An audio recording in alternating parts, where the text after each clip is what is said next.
It'll take a little while for people to come in. Yeah. Yep.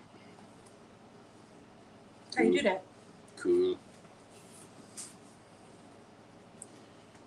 Let's see, is that no? There we go. Yeah, it'll take. You got to figure. I didn't schedule this. I didn't. I just threw it out there. So we'll just have. I don't even know if anybody else is live right now. I didn't even check. I thought you kind of did that. Nah, we going for it. It'll take a couple minutes.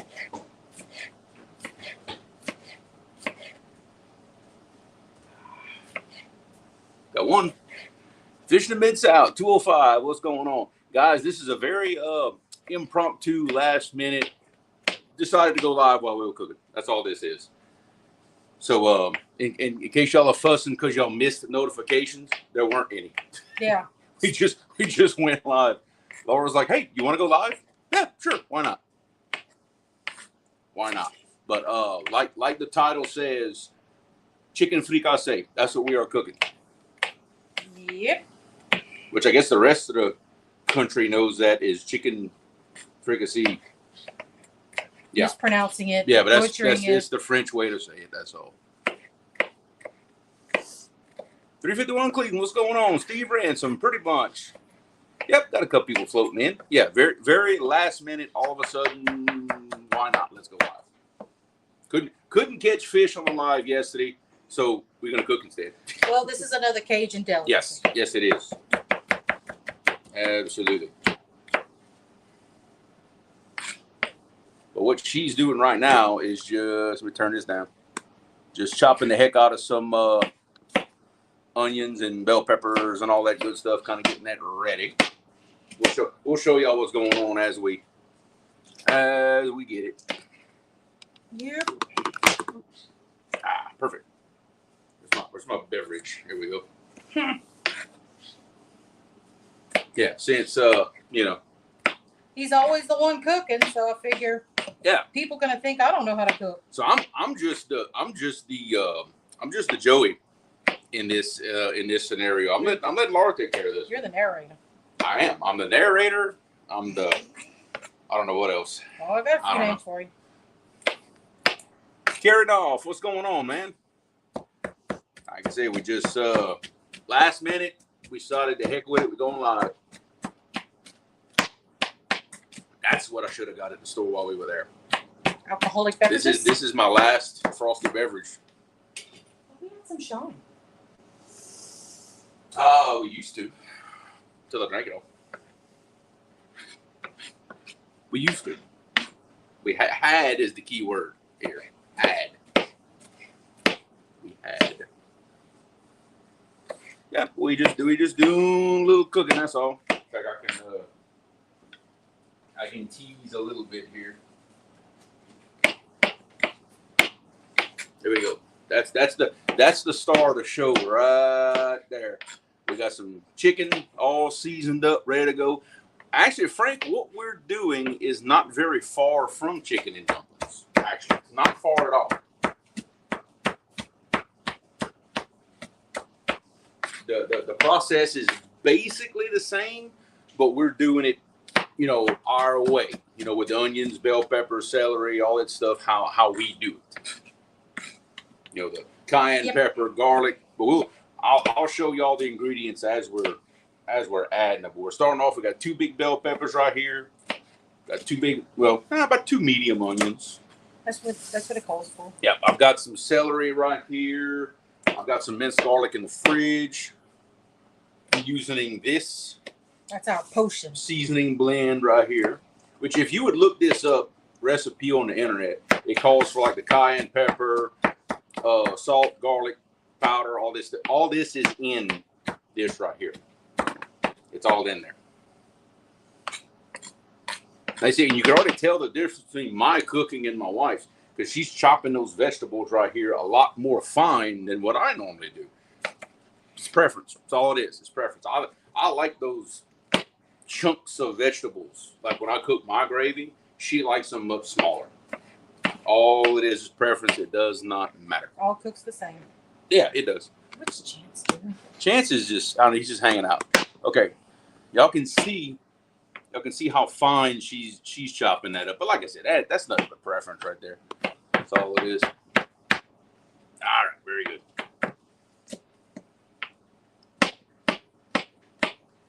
Yep, since we have off tomorrow. Yep. We figured because we got to make a trip tomorrow. Well, and she has off. I kinda have off. Well, he's putting me to work because I'm off work. Yeah, she's gonna be my co-pilot tomorrow. I have to go pick up our skid steer on another job site that we just finished in Mississippi. So that you just delivered this week. Is that the same one? No. Oh. That skid steer's been there for a month. Well, you made so many back and forth trips. Oh, I know. Yeah, it's been back and forth. Just finished building a fishing dock at a national wildlife refuge in northern Mississippi. Job's done. In fact, people are probably fishing on it right now. So I'm gonna go get our last piece of equipment, bring it home, and call it a day. I'm probably gonna go in my shorts. I ain't even putting jeans on for that trip. Think that's enough, or should I go ahead and cut? That's cut up your onions, and then see what you got. All right, we'll see a Cajun crawl in a minute. Why are you cutting it like that? Because I like to do it a certain way. Okay. I don't sit here and tell you how to cook. Okay. I could. Yeah, David, that's kind of what I'm thinking too. I'm trying to set up this little camera the best I can to see everything, but you kind of can't. There's no way to set it up to see what she's doing and us. That's almost impossible. I'd have to have a camera mounted to the ceiling to do all that. So they're just gonna have to stare at our feet for a little while. Anywhere near Memphis? No, not nearly that far north. Thank goodness. It's 30 minutes north of Yazoo City. That's where I'm going tomorrow. So it's not terribly far from here. I think it's 4.5 hours from where I live. Big Rondo, the catfish slayer himself. What's going on, Mr. Rondo? Going in the morning. Well, I'm glad you like the spawn because I hate it. I'll tell you now. I'm already starting to see the effects of it. My monsters have gone home. The yellow cat is still biting pretty good, apparently, though. But not for much longer. It's fixing to shut down.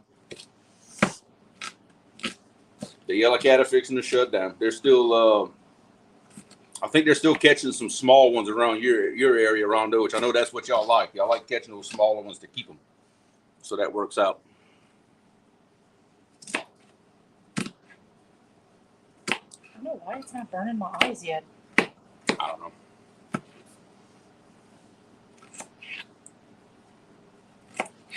Yeah, we've 205. We've been getting warm weather for quite a while now. That's the problem. Our weather is it passed up warm and went straight to hot. That's typical. Yeah, typical Louisiana right there. It skipped past spring and went straight to summer. My water temps right now are like 78 degrees. It's crazy. So, yeah, it's spawn is definitely in full swing for me, which I do not like. That hurts the monster hunting for me big time. Probably gonna chase some other types of fish for a while. I got alligator gar I need to catch, stuff like that. We're gonna have some fun. We're definitely gonna have some fun. And God help you if you throw that back. Oh no. We catch one, we ain't throwing it back. I promise you. It's gonna get CPR'd right into the freezer and a pot. That's what's gonna happen to some alligator gar. The mornings are still kind of cool, high 60s, lower 70s, which is kind of cool for us.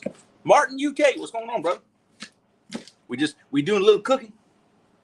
All right. Actually, my wife's doing the cooking. I'm just sitting here talking. Which you're good at doing that too. Well, yeah. Well, I got a YouTube channel because I can talk to yourself. To myself. It kind of is like talking to yourself in a way because you're the only one making noise. Well, nobody's talking back. Okay. So anyway, I think that should be enough. You should see the looks on people's faces when we got the celery too now. I know that. And you're going to have to cut more onion to go with your celery. I'm telling you. Y'all don't see the look I'm giving him. I'm just offering suggestions. Look. Since you like to run your mouth, run your hand too. Let me get this pot going. If I get a little further into this frosty beverage here, it ain't going to matter anyway. I ain't going to care. Don't matter. Let it go. What are you doing? I'm getting the celery ready. Okay. I'm just checking on you. Just making sure you're okay. You're about to not be. Hey, you wanted to cook and you wanted me to talk. Remember, you asked for this. Yeah, I should have thought about my consequences. Yeah, I know. Oh, she will. I know. I have no doubt.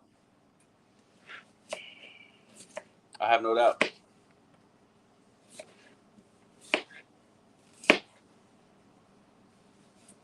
It'll be all right. It'll be okay. I promise. I'll let you live. Yeah. Oh, there's the burn. There it is. There's the burn. Ooh, and I just got permission from the boss here. I'm gonna order me one of those Micah Brickhart rods from Mad Cats. The one that Father's Day present. The one that kind of has the LSU colors. You know me, I got to have that. Well, it was either that, or he found a pot that he was drooling over just now at the store when we were purchasing all this. They had a very large ceramic coated cast iron pot in the store where we got our stuff from to cook this. I will have one of those one day too. I will. Not yet, but I will. Those are very nice. Well, you'd think I would have learned that by now, but nah. Got a feeling that's something I beg to differ. I never mess with my wife when she's around knives. Nah, I ain't scared of her. Yeah, I know how to hide about it too. I ain't scared. And of course, it's back there behind me somewhere. We're cooking in the old black pot like we always do. There she is on the stove. Could have been cooking in your new one, but no. We need your 18th catfish rod. See, she's starting to get it now. She's finally starting to get it. We got one pot, 12 catfishing rods. Exactly. Because Exactly. We need, and then I might be wrong. What? On the number.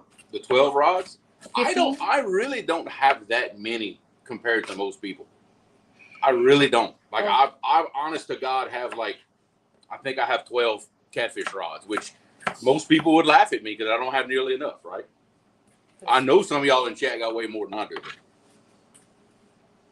But the reason being I only have that many is because I can't fish with 6, 8, 10, 17 at a time like what some people do. I fish with 6 at a time max.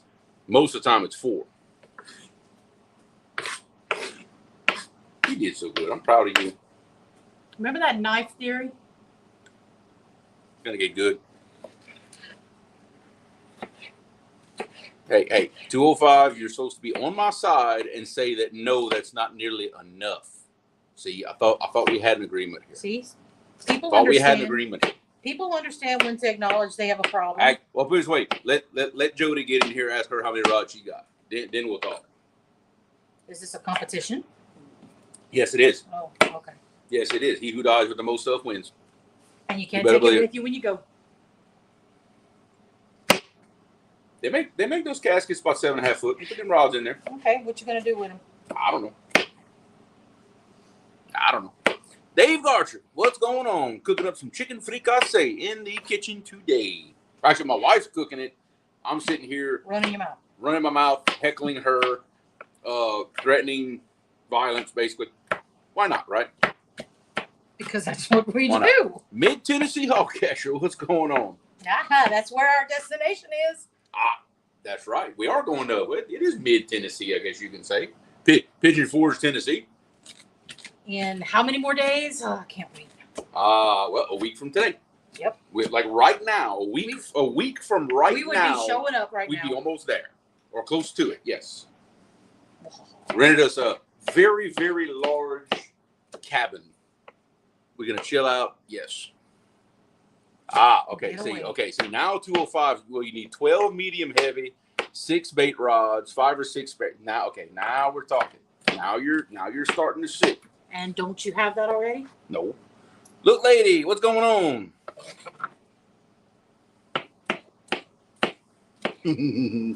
Two cane poles. My dad has the old cane poles, actually. But he's upgraded now. He uses those really nice graphite jig poles. Loves those things. Oh, yeah, we getting there. All right. I think it's about time I make my roux. Okay. So if you want to kind of explain to the folks the process here, what we're doing and how we're doing it. We're making a roux. Okay. I think you're the one that talks. I know, but I want you to explain how you were cooking. He's still sleeping, Chance. Hey, what are your chickens got out of your pen? What? We'll just leave him. We'll get yeah. Just want to go black chicken. Oh yeah, Houdini. That's Houdini. Chickens, I tell you, I don't know how you got out. You'll be all right. There was a little Small water charters. there What's was going a on? little hole, and I guess that's how it got out. Just leave him be. He's probably It'll be gonna end all up right. in this pot in a minute anyway. At this point, we can let natural selection take its course. He wants to get out of that pen that bad. Good. Let him deal with the chicken hawks and God knows what else is flying around here. Natural selection. It's just gonna have to be what it's gonna be. That's all. Oh, I think that's almost exactly what I needed too. Okay. Add a little bit more. Greg Burgess, what's going on, brother? Cooking a little chicken fricase, buddy. You know what's up. See, so a couple of you in chat already know exactly what we're doing. I mean, it's chicken, rice, and gravy, but it's Cajun style. You know how we do things. You know how we do it. Mm-hmm. For your fleur. Yeah. So, just like we do pretty much with everything else, we're going to make a little roux to start because that's what's going to make our gravy nice and thick.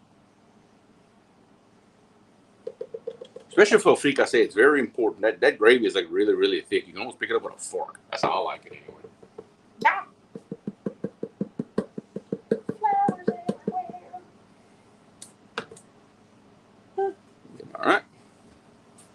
Alvin Lewis, what's going on? In fact, what I'm going to do, I'm gonna move y'all over. That way y'all can see the roux making process. Going for a ride, y'all. Hang tight. Going for a ride. There we go. Oh, wait, hang on. Rough ride. Rough ride. Yeah, I know. Y'all just bear with me a second here.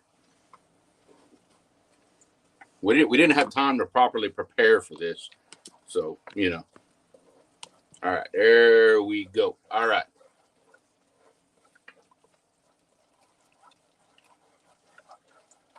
Now it's chicken.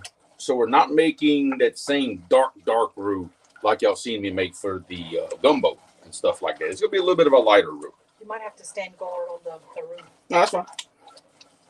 While I get everything else ready. About how you like it, or?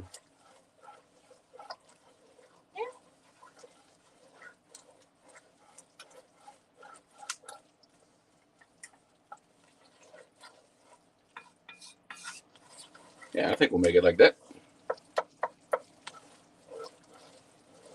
Yep, that right there is a cast iron. I guess you could call it a Dutch oven. Really, I think that's what most people call it. We just call it a cast iron pot. All right, take over that. Yep. That's important. You don't want that to burn. No, absolutely not. And that's the tricks to doing a roux correctly here. You have to constantly be stirring this thing. because you do not want it to stick, not at all.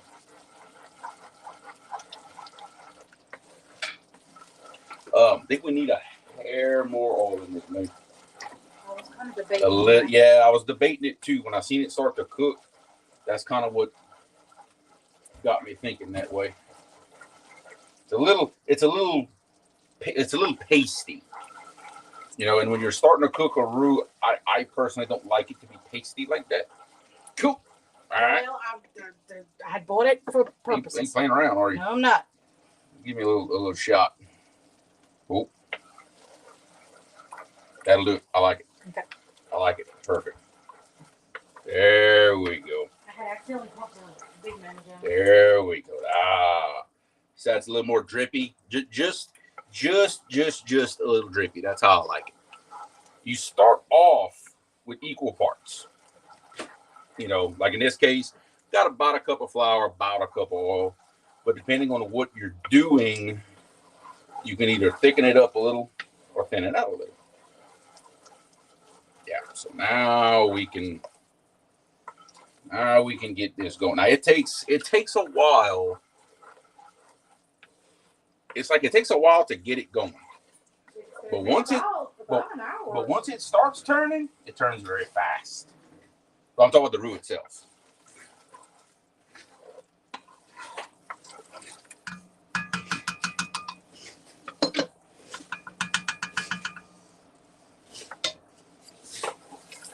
We'll get a big one. There we go. Small water charters, absolutely you're invited to eat, because I wouldn't recommend shipping this stuff. I'm not sure how it would do in a cardboard box. And we don't know how to cook in small portions. Yeah. And we do not know how to cook a little bit of anything. So yeah, if you want to just start driving on down here.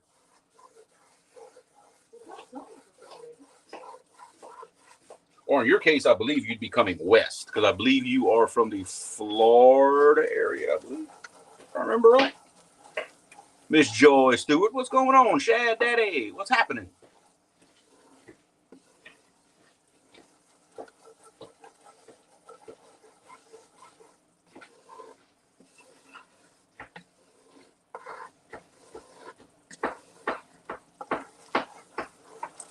Yeah, but it's doing a roux correctly. It's not something you want to walk away from. Like I said, it just takes constant attention to do. South Florida, yeah, everything but Cuba's up. Yeah, you're probably one of the very few people in the community who's further south than me. Yep, you're one of the few, buddy. But yeah, if you're in South Florida, you're a good little drive to get all the way to eastern Louisiana.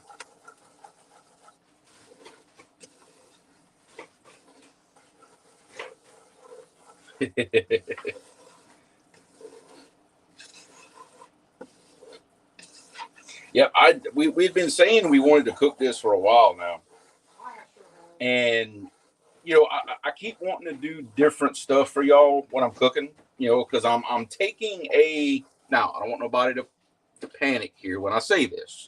Let me explain. But yeah, probably so, Greg. If you'd leave now, by the time you get here, it'd probably be ready. It'd be pretty close.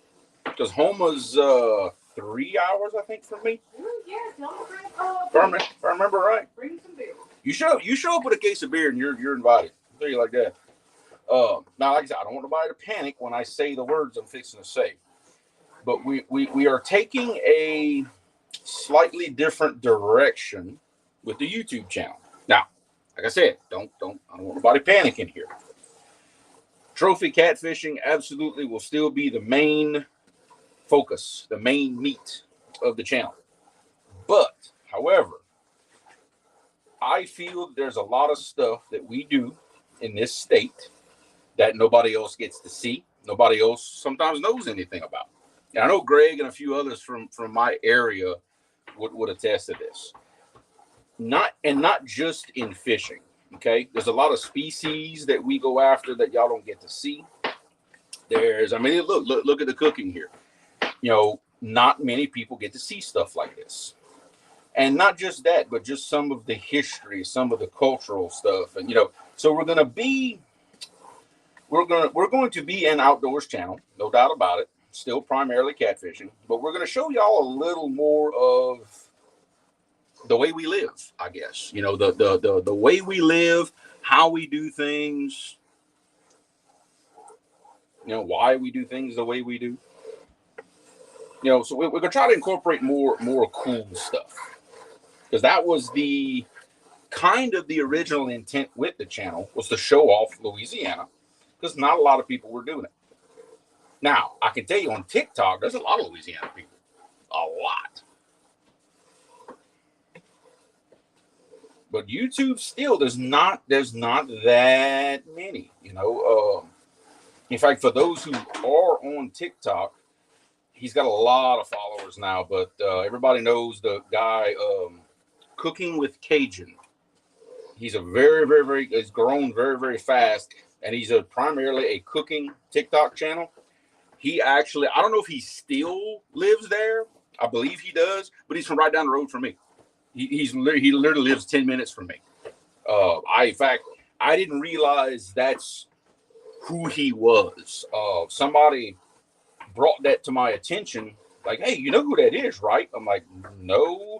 And when they told me his real name, which I'm not going to say, I was like, oh, okay. Now I realize who it is. So everything he cooks on the Cooking with Cajun TikTok channel, it's what y'all see me do. You know, it's pure Louisiana or Vols Parish stuff.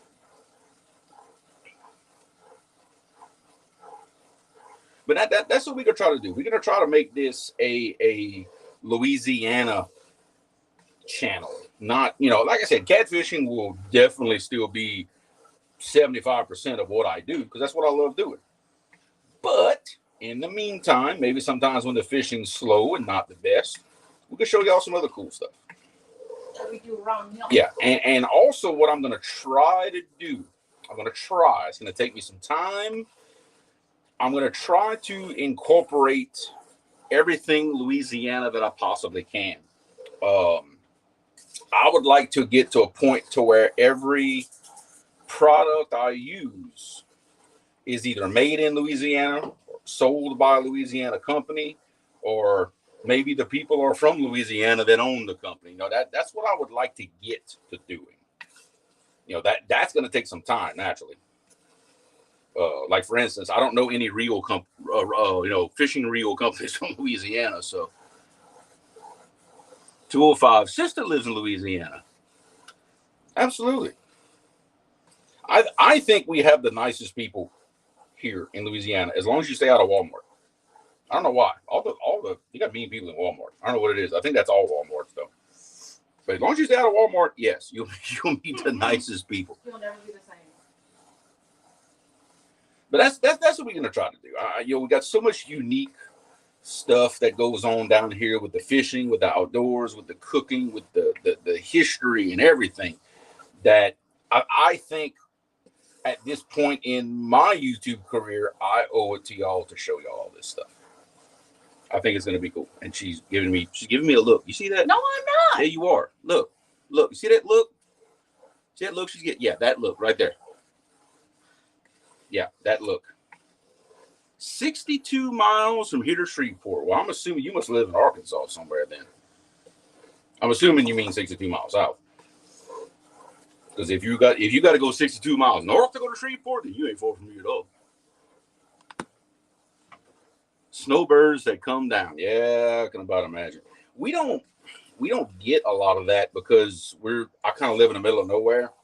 We don't get a lot of the tourist stuff like, let's say, New Orleans does. You know, that's a good example. If you meet 100 people in New Orleans, maybe 5 are going to actually be from Louisiana. Yeah. You know, New Orleans is the city.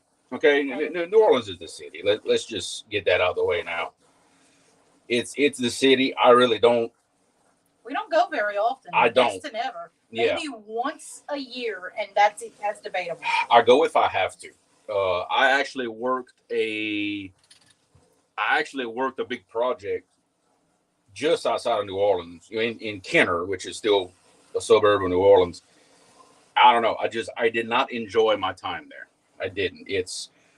If you go to New Orleans, thinking that you're seeing Louisiana, you are very wrong. I will be the first one to tell you that.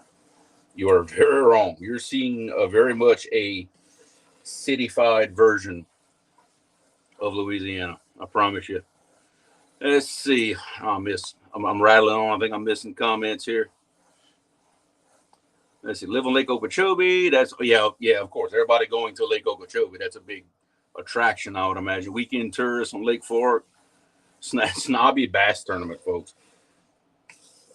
Yeah, we don't get that around here either because we don't have any big bass lakes here. Toledo Bend Reservoir, which that's famous around the country, that's on the western side of the state. That's on the opposite side of the state from me.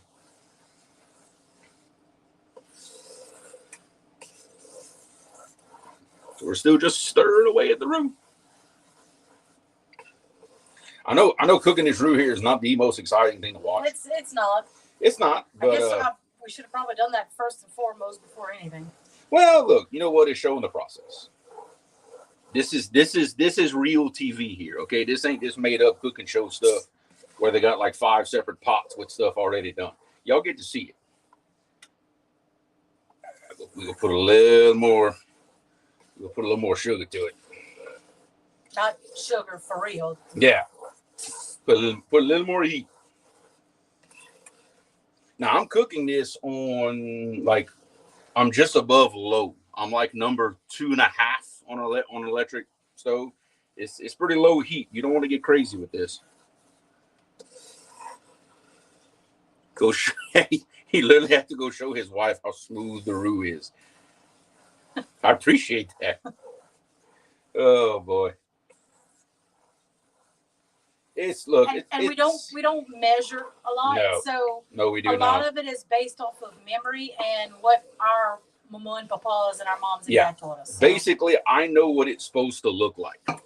That's the whole thing. I know what everything is supposed to look like. That's all the measuring. And if you like it darker, you'll ever see us do. Cook darker. If you want it to stay this color. Yeah. Yeah, apapre, we call that, which I don't know what the literal translation of that is.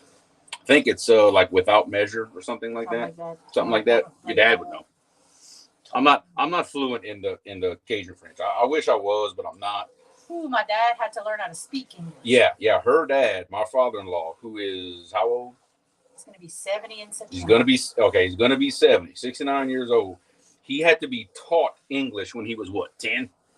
No. When he was about 10 years old? 5, 6, 7. Okay, yeah. Basically, when he started getting in grade school, they had to teach him English. When he talks in his sleep, it's in French. And he does talk in his sleep. Yeah. And he definitely does talk in his sleep. He actually admitted to me that, like, when he thinks to himself, he thinks in French. I know, and that's hard to imagine for people like us, you know. That's hard to imagine.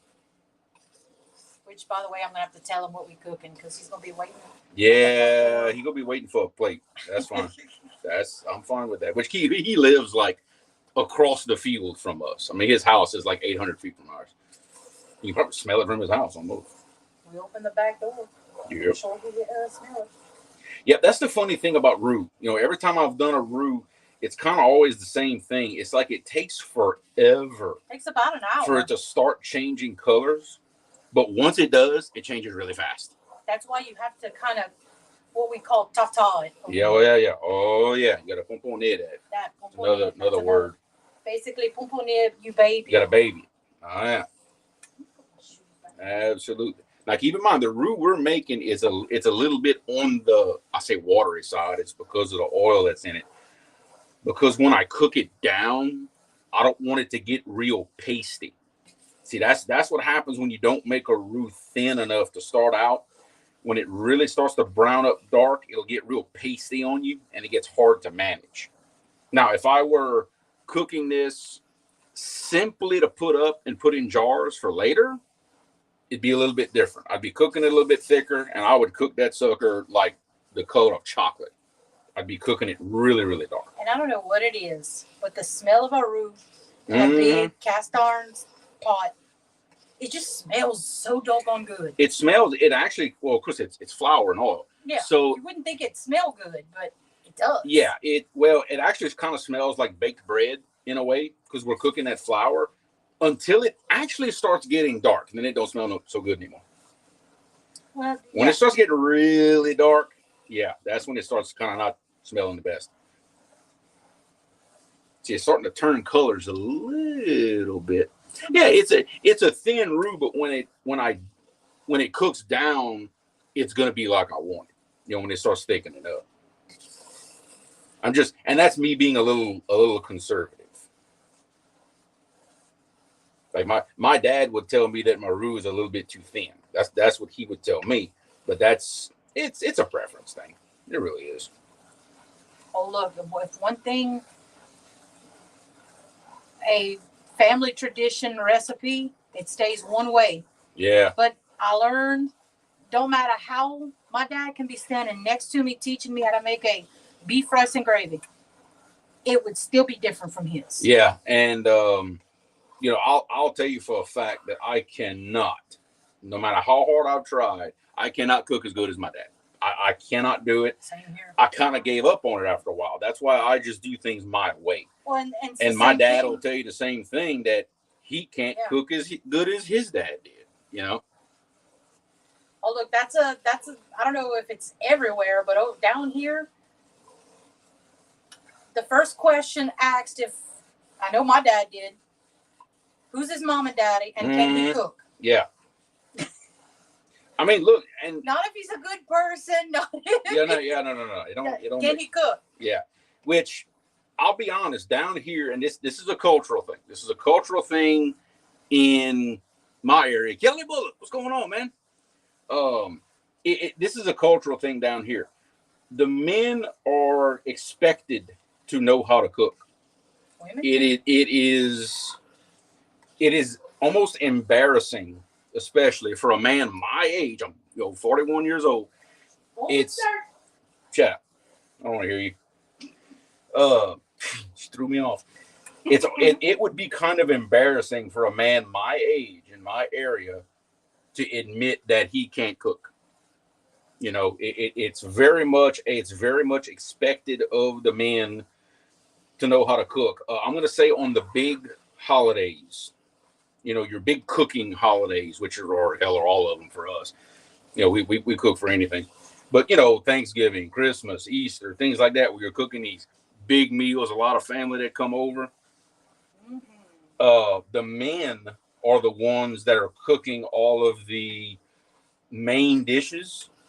Really, the women are in charge of like desserts and stuff like that. And maybe some sides here and there. I think I might have caused your dad to have diabetes.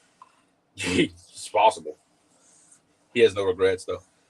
But that's the honest truth. You know, the men are responsible or expected to know how to make, especially all this traditional stuff. You know, like when it comes to these traditional type stuff, I'm the one that does it mainly. Now, my wife and some good Italian food, holy smokes. I don't know why. Oh, man, she cooks some Italian food. I'm good at Italian food. Oh, and there's a lick of me that's Italian. She's got a recipe to make a lasagna in a crock pot. Lord have mercy. You like my dessert too? Yeah. My Oreo lasagna. Yes, it's good stuff. My any kind of dessert is good. My cream cheese brownies. Cheesecake brownies. Actually, yes. Fricase is the French pronunciation for fricassee, and yes, that was in an old cartoon at one time. Yes, absolutely. But you are right. That's the thing. You got to have time to cook this stuff. That's the biggest. You cannot be in a rush. No. Anytime you have to make anything with a roux, sit back and make sure you're not pressed with time, because the roux is the most important part. Yeah, it's okay. It's changing. It's going. It's going from like a dirty sugar looking thing to a. It's definitely gotten darker. I got a feeling this thing's gonna start, when it's gonna decide to start changing, it's gonna change fast. I see it like the smell has changed coming from this. It doesn't smell like fresh bread anymore. I don't know what it smells like. It smells like roux. That's what it smells like. That's roux. Bugman, he said if he'd have known he'd have been single for this long, he'd have learned how to cook. Hey, it's not too late, buddy. Just keep watching our videos. Just stay tuned to the lives. I can hook you up, buddy. You can even have me like playing in the background. You know. You're gonna be like the Paula Dean. Oh my God. You'd be the Cajun version. That might be a bad reference. that might be a. I'll get you a dress and an apron. I'm gonna make your teeth neon white. I'd have to start talking like her. She her. just looks very weird with her very extremely bright teeth. Maybe they were fake. But they don't need to be that white. Everybody with fake teeth I has want to that wear look like sunglasses every time I look at her. Are we? She don't need headlights. Are we really discussing this? Yes, we are. Because it bothers me. Okay. All right. Yeah. She don't need headlights. Just smile. Okay. We're discussing Paula Dean's teeth now. Apparently. It's just too bright for me. She gotta have a gap in them or something. Lord have mercy. Mark, what's going on, brother? With that fancy new boat that he got. That's a pretty boat. Well, good. We'll get us one too. No. Okay. Well, I'm broke. I tried. Nope. Well, you're broke. I'm not. Comes from the same lot, honey. Just trying here. You got a boat already. I do. Be happy. But it's not a pretty one like Mark's. You didn't want a pretty one. You said the uglier the better. Yeah, because for what I put a boat through, Yeah. The first time I'd run that boat up against a muddy bank to try, I run it up in the rocks because we don't have boat docks around here. Still cute. Yeah. Justin Wilson, small water, absolutely. Justin Wilson had that little red bow tie. Yep, I remember watching him growing up. He was hilarious. The episode I remember the best from growing up, he was boiling some shrimp and he had an entire big old can of Tony seasoning. He opened the top, took his tablespoon out, dipped it in there, and he threw it on the ground and then dumped the whole thing in there. He said, "That's just to say I didn't use the whole thing." The whole thing. The whole team. You gotta say it, Cajun. Yeah, what? The whole thing. Oh, yeah. Mark says he's gonna try to mess up that boat real soon. Ooh, I wouldn't want to pay to be on now. Those London boats actually aren't bad price wise. They're really not. That's a bad weather over there. Is it? I think so. Well. Man, let me check the little forecast me. I can't do so pretty. My God, look, some of the people we know, y'all have to know. So pretty. His shirt where he cut a hole right here and put nombril, which nombril is belly button. French for belly button. Well, Cajun French anyway. Shoot, they call it 100%. Wait, 20. Sorry, I'm spoken bad language, Cajun French. Well, she makes me act goofy. That's the problem. When she's live with me, she starts talking and starts making me act goofy. Wait, no, you got a little orange right here. And then she keeps me in check for when I soften my accent. I'm not supposed to. Yeah, that's why I'm bringing out. Look, Don't think about it. Look, this little orange. Yeah, a little man, no big deal. You got some little sales. Oh Just God, stale cracker. Okay, I have to watch his stuff but mute it because the whole exaggerated accent that he does. I wish he would just talk in his normal accent, but I guess that's not the character. But I will say his cooking stuff is legit. It really is. In fact, I have some of his seasoning in the cabinet there. I mean, he knows what he's doing. Yeah. What's his face? Yeah, stale cracker. The state trooper, or used to be a state trooper anyway. That's a whole other story. This? Yeah, that. Oh, because he's holding a cracker. Okay. Stale cracker. Well, it's a character. I get it. Cajun two-step. That is good stuff. That's I ain't gonna lie. dude. That is good stuff. But he he is from further south than me, so keep that in mind too. But no, his cooking stuff's legit. It really is. But the Trinity he's talking about, that's what's right there on the cutting board. We got it too. Onions, bell pepper, and celery. That is the Cajun Holy Trinity right there. You think that's dark enough, or you want to make it a little darker? Well, look, you almost said something I'm not supposed to say on camera. But you're driving the boat. I'm just watching. Never mind. I almost said something. You know what I was gonna say. I think so. I had to stop myself. Yes. Okay. Yes, it did. I gotta watch. I'm on YouTube. I can't say all them things, even though it's really funny. Sometimes it's called for it. Yeah. Well, would you go a little darker or? A little. Because that's kind of where I'm at. I'm like. I remember we still gotta throw like onions and all that stuff in here. I'm waiting for you, View. You know what? Yeah, I like it. We're good. Yeah, we're good. We're good with this color right here for chicken, because it's gonna darken up a little bit more when we start browning all our stuff in there. Here I come again on my own. Holy Trinity, here she comes. Got it. Oh yeah. That's what we got. We got a good mix of onion, bell pepper, and celery in here.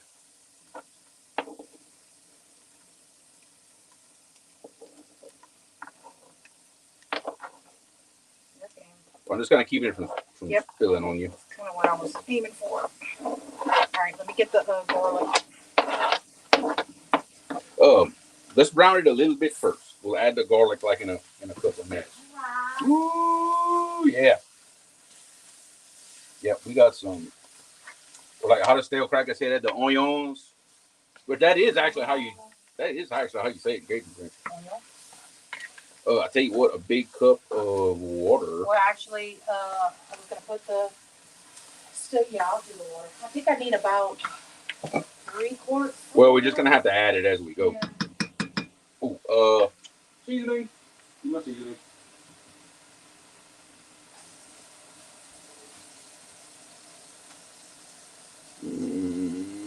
Yeah, but that's pretty good.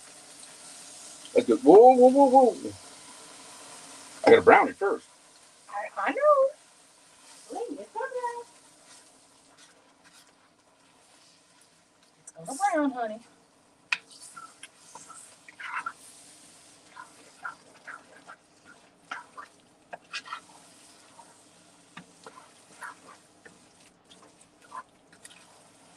Oh yeah, here we go. Now we talking.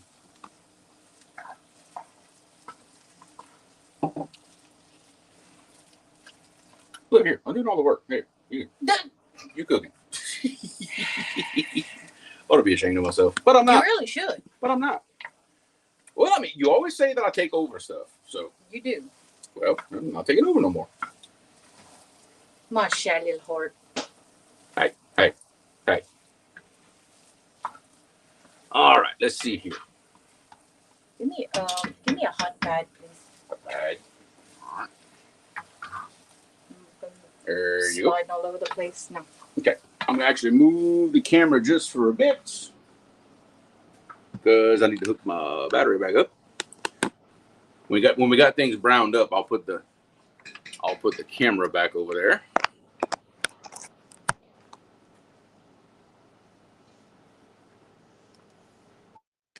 Now look, hey, she's the cook today.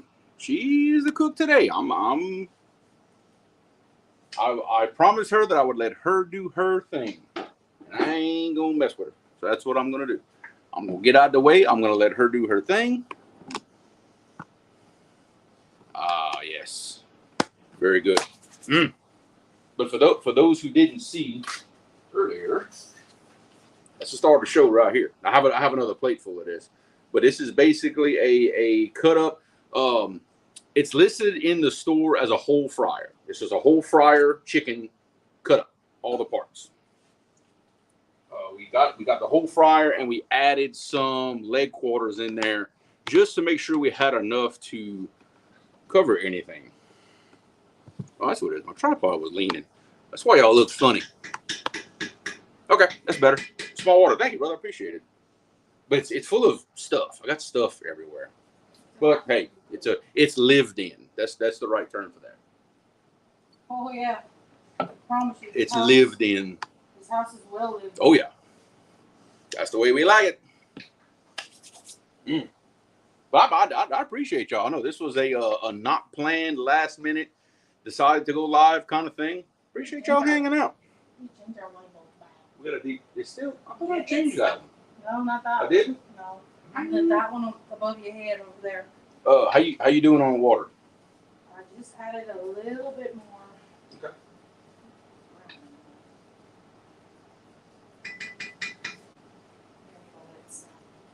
Well, it takes a while with the and you got to add more water than usual when you're doing it in the roof. The new house is not coming at all right now. We had to kind of back up out of that because things went up a lot. Yeah. What was an affordable house is now not an affordable house. So we're gonna have to kind of, look at all that again. I wonder why. Mm-hmm. Yeah. Thanks, Joe. Yep. JG, appreciate that, bro.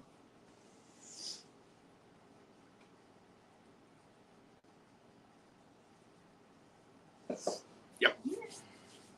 Ooh, I know. I'm staring at the food already. I'm already hungry. I can't believe them kids are still sleeping.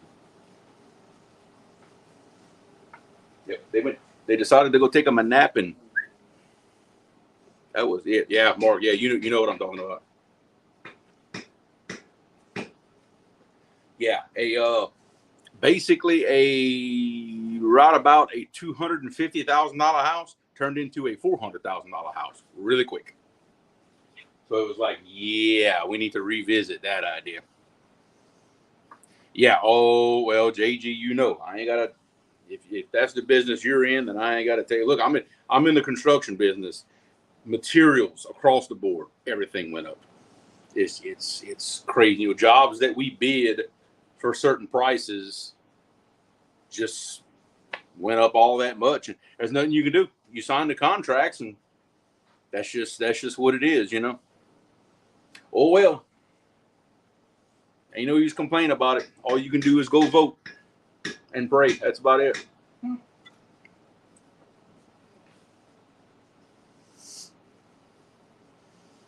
Yeah, exactly. Yeah, Mark, I know you've been scrimping and saving for that boat for a long time. So it's good to see you finally got to do it and cash in. That's awesome. Take down catfish. What's going on, Kenneth? We doing a little cooking, brother. Cooking some chicken fricasse this afternoon. Something I've been wanting to do live for a long time, but my wife said she wanted to do it. This is her baby, so You're invited. I'm invited to do what? Whatever you tell me to. Mm-hmm. Ah, so now the truth comes out. Now the truth comes out. Yep, Bug Man. Yeah, when you raise those rates, it hurts everybody.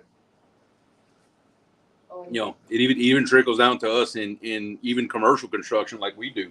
It all trickles down because there's just less money to go around. There's less money in the pot, or the money in the pot don't go as far as it used to. That hurts everybody. What used to be a $2 million project now is a $3 million for the same amount of work, and we ain't making no more money. So, yeah, that's pretty much how that goes. It's getting there.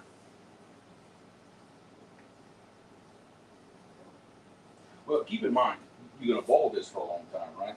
Oh yeah. Well, that'll break down a lot of that too. Ooh, garlic. Oh, I know. I wanted to add my garlic. Well, I just don't like burning the garlic. I'm always kind of. Oh, it should be at the top of the shelf. I had it. I know it's right in front of me. I know it is. Can't see it. It's in there. I know it's in there.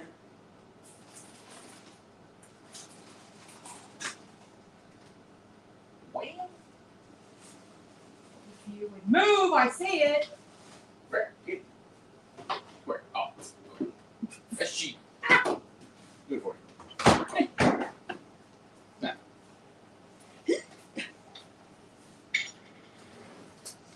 Crazy people.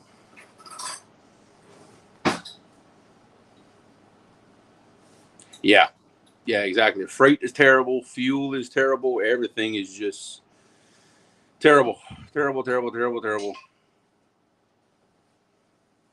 You got to see what the wife's cooking. If it doesn't look like this, sending her here. Good advice. I like it. Wait, I missed that one. Somebody said he's going to see what his wife's cooking. If it doesn't look like what we're cooking, She's sending her here. I'm not gonna be held responsible for what's gonna happen to him. That's true too. Not my fault. Well, hey, at least you caught something. 205. At least you caught something. We fished hard yesterday afternoon. We really did. And I got one little 13-pound blue to show for it. It's getting that time of year to where basically I can't find the fish. They go do their spawning thing and they disappear. So, yeah.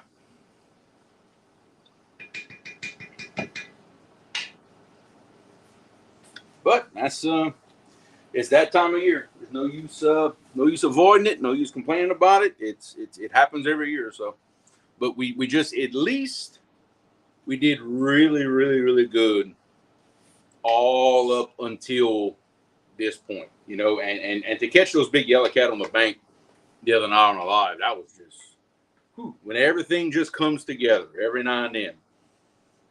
It makes for a good show. But it's a great spot. I've always known about that spot. I just could never catch it at a good time where they were really active in that area. The timing was right. Everything was right. So I said, hey, let's go. And it definitely paid off. We fished that spot. I fished that spot 5 different times for about 2 hours each. So 10 hours of fishing over 5 trips and caught 9 yellowcat. That's not bad.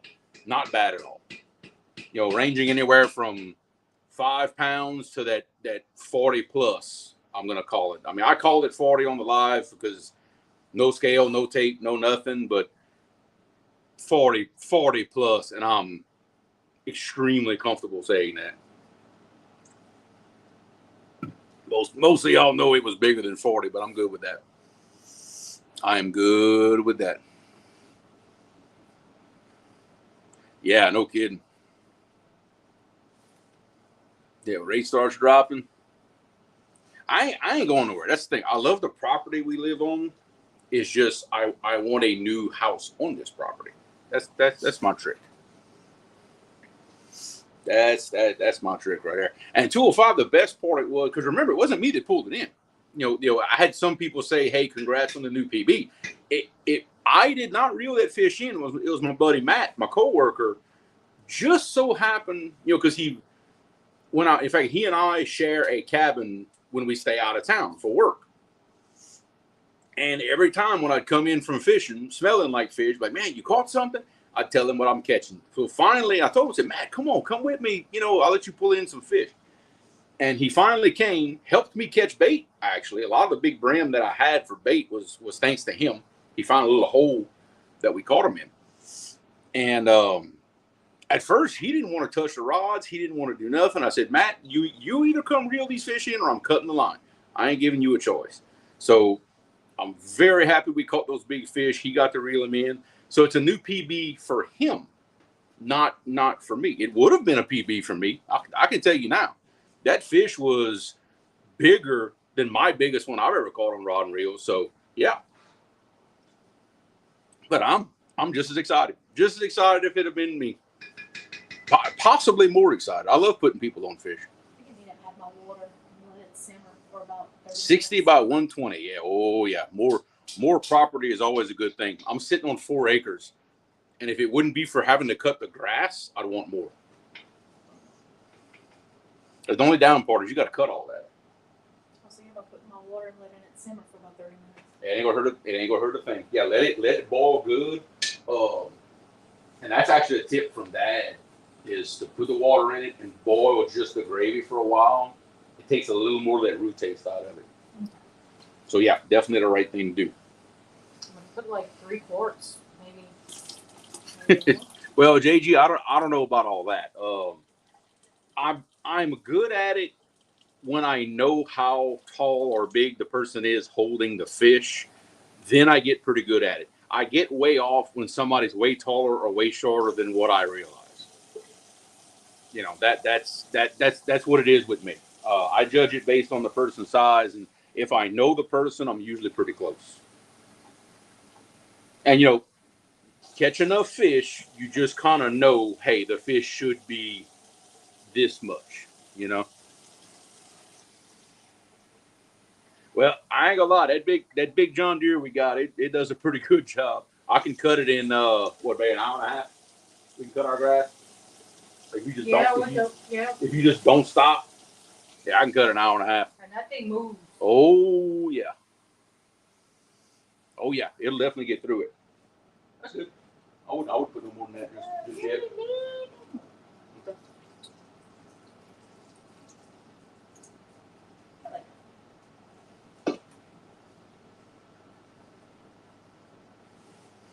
Yeah. Yeah, what she's doing now is she's just adding water to that mixture. Watch it. I'll unplug y'all again and move y'all over. Going for a ride. Hang on. Oh, nope. Looking at me. Don't need that. All right. We gonna get this. There we go. Yep. She added water, and this is just the Trinity with the roux, with the seasoning. That's all this is. We have not added any meat in this yet. Basically, she's gonna stir it really, really, really good. Make sure all the little lumps and everything are out, like from the roux, and that takes time. It's already kind of starting up. Yeah, it's breaking up real good already. And once that happens, we're gonna boil just this for a while, then add our chicken in it.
Okay. Whew, sorry about that. I'm back. Sorry about that. Yeah, we I no idea why it kicked me out. I've got good reception right here. No idea. But you know what? Here we are. Yeah, we're good. Yeah, give me a thumbs up if y'all can see me in here. Some fresh redfish for a Creole hat. Man, we might have to talk about that one. I ain't gonna lie, because I would love some fresh redfish. Or better yet, I may have. All right, thumbs up. All right, we're good. We're back. We are back. Or better yet, maybe come down there and we can just go catch them. See, that would be interesting, because I have actually never caught a redfish, believe it or not. I've never caught a redfish before. So I would love the opportunity to go get them some redfish. I have a feeling that those catfish bumping rods would be great for redfish. I just have that feeling. And one day, don't want to rush it, but one day, when Lyle finishes with my rod, with my custom bumping rod, I'd love to hang a big old redfish on one of them suckers. Actually, marked shrimp is usually what they use for bait for the redfish. They use shrimp and they use crabs, if I remember right. But yeah, redfish, oh man, it would be fun. I hear they fight like tanks. I'd love to do that. That'd be really cool. I would bet, from what I've been told, I bet you those bumping rods would be absolutely perfect to go catching redfish, because I think think my bass rods would not be enough. At least that's what I'm thinking. That'd be cool, though. It'd be really cool. No problem with shrimp for bait. Well, the good part about using shrimp for bait is whatever you have left, you can eat them. I've heard different things. I've heard sometimes they use shrimp, sometimes they use actually small blue crabs. In fact, I think now Greg will correct me on all this, but I've been down south enough, and I think they use what they call the ugly crabs, like the ones they don't sell that people like to boil and all that. They specifically keep the ugly ones for bait, and I think they either cut them in half and fish with half the crab, or they just bust them or something like that. Yeah, cracked crab. Yeah, I think that's a lot of what they use. Because I want to say is what the redfish do when they see the crab on the bottom, they'll hit it and they'll crush it and then they'll eat it. But yeah, redfish, which I know, well, Lyle would like kill me for saying this, but remember, a redfish is a drum. It's a red drum. It's related to a goose. Just saying. They're related. They taste very different, but they are related.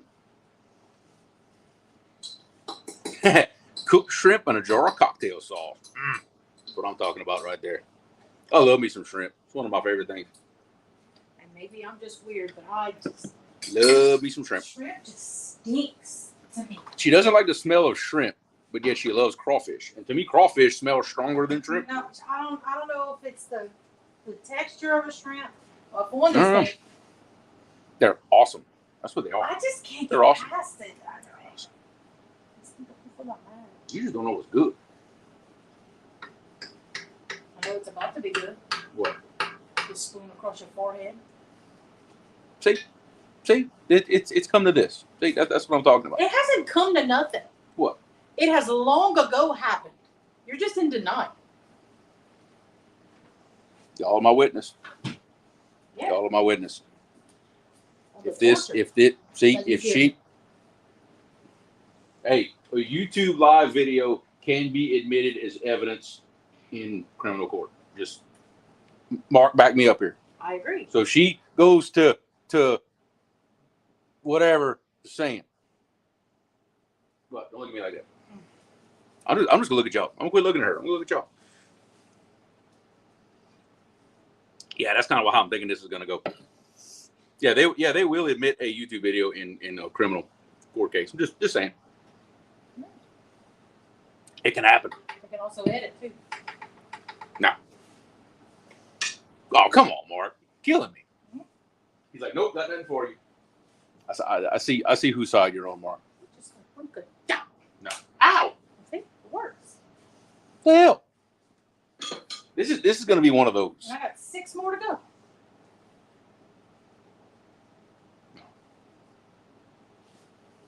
Seven. Killing me. So about No more frosty beverage. So about 5:30, I guess I'll have the chicken. Sounds good now. Like 5:15. Oh. 5:17. Oh, you got time. You got time. Let that sucker roll for a while. You got time. I thought you were on my side, Mark. Of course, I should have known better than that. Y'all are on Laura's side. I see how that is. Because they know what I gotta put up with. I am a delight. Okay, I am adorable. I'm gonna have a special place in heaven just for me. I am adorable. I am a joy to be around. Notice how I said that real low where she couldn't hear me. I'm literally 4 feet from you. I may be couillon, but I ain't deaf. I think she can still hear me. This could be a problem. It's going to be a problem. It's supposed to be a cooking show. It was supposed to be a cooking show. This was supposed to be educational, actually. It's supposed to be. Remember the last time he gave me some of his ad? What I did? They're watching you. They're watching you. I'll give you a hint. They're watching you. Don't. No, you're not. Nope. Mm-mm. Nope. Ain't happening. Hear that running water? I got video evidence. That'll shut you Video up. evidence. That'll shut you up. Y'all see now. Y'all see. It tastes like soap. Didn't you rinse out good enough, I man? don't think so. I'm trying to drink some water. It tastes like soap. Now you know it. I always heard that like if you put like a drop of Dawn dishwashing liquid, It'll sink it you right just, to the back. oh yeah, like the raging It problems. sounds like dark. That's I was kind of hoping it would not come to that, but yeah, it's definitely good.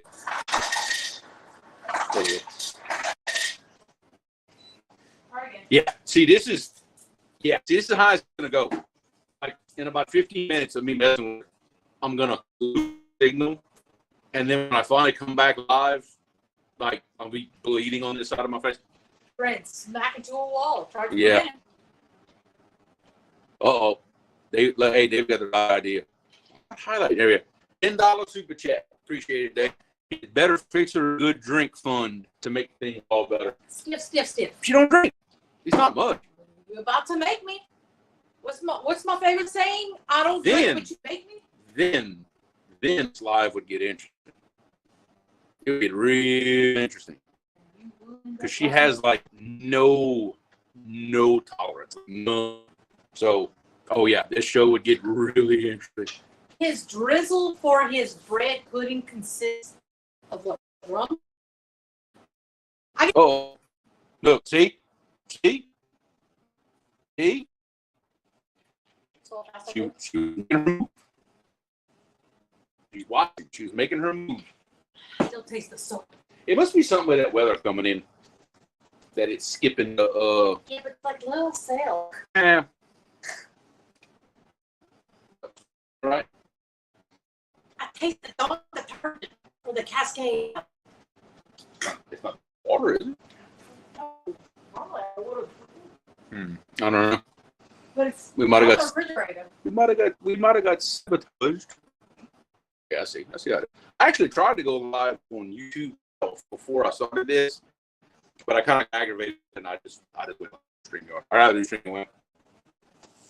That would highlight comments and good old stuff like that, you know. Makes it a whole easier. I have an idea, and this idea just came to me. I haven't even by you yet. Yeah, boy, she's giving me a look now. I have an idea. Y'all tell me in chat what y'all would think about doing this one day. But it would take somebody brave enough to come do this. Oh, there we go again. Yeah, it's some weather coming in. We'll stick with it.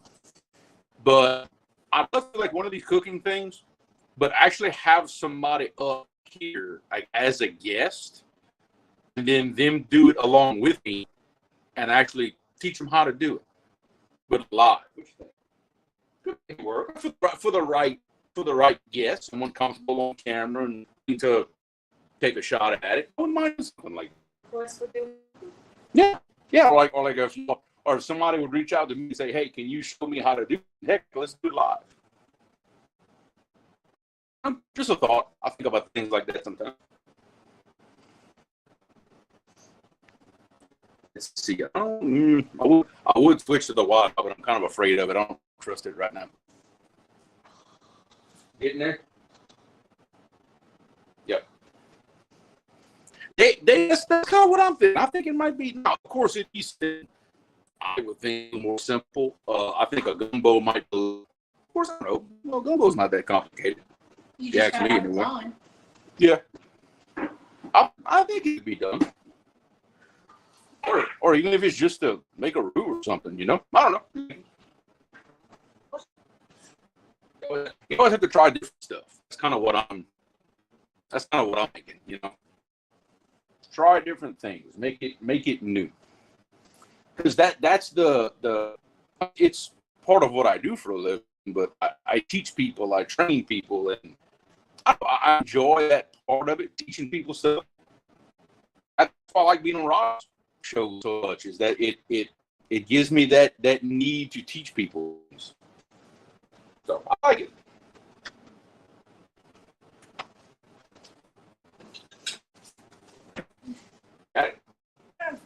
Oh, you moving your Trying, but it's making a mess. incubator?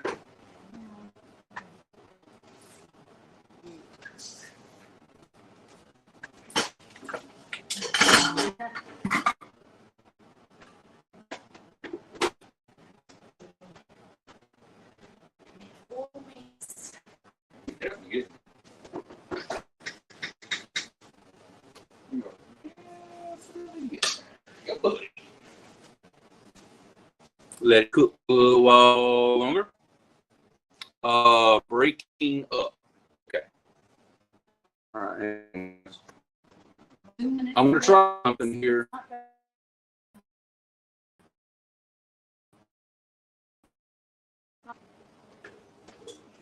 Okay, y'all let me know how that does instead. Y'all give me a thumbs up for a good audio, good video. I want to make sure I'm giving y'all a good stream.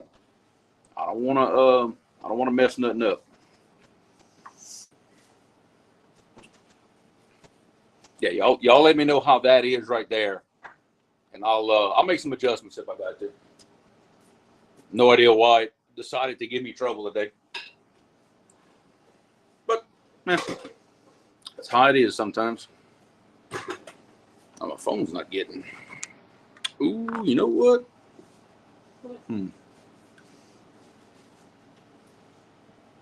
Nah, I'll be all right. That's good. Okay, good at the moment. All right, yeah, y'all. If any little thing, any little glitch, any little audio, anything like that, y'all please let me know. Don't be scared of letting me know because I want to keep it up. Make sure we're doing good. Yeah, I switched to my Wi-Fi in the house. Don't know why the phone signal. I think we got some weather coming in. Who knows? It does that. It does that sometimes.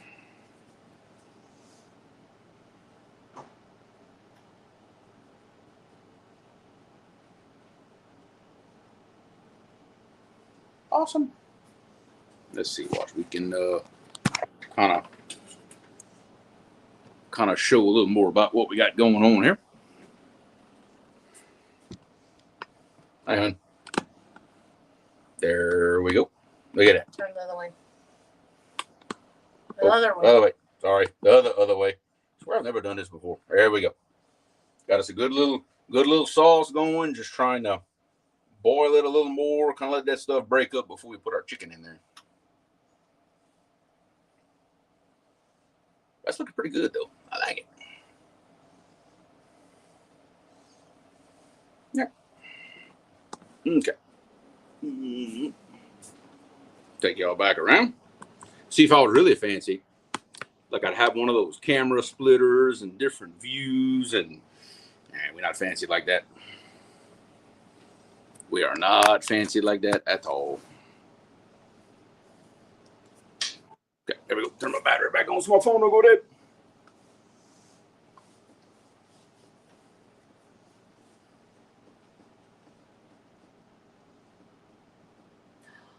What? You can play burrito slap.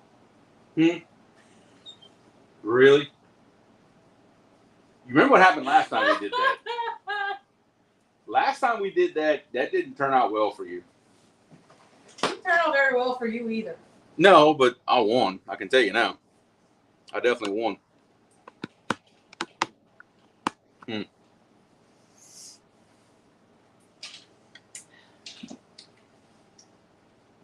What? You still don't taste right? Could be. Let's see. Still everything good, guys? I don't know. Now I'm it's like I'm nervous about my signal now.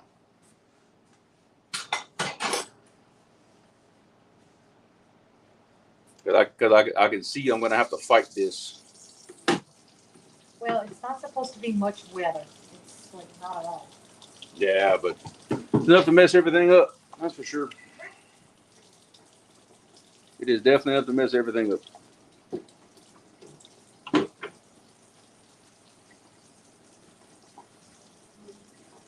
Yeah.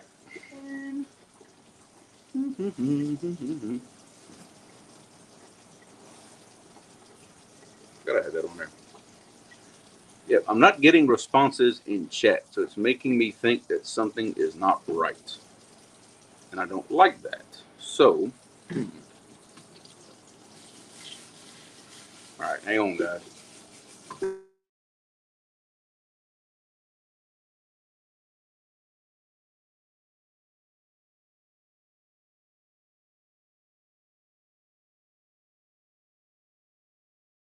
Did that.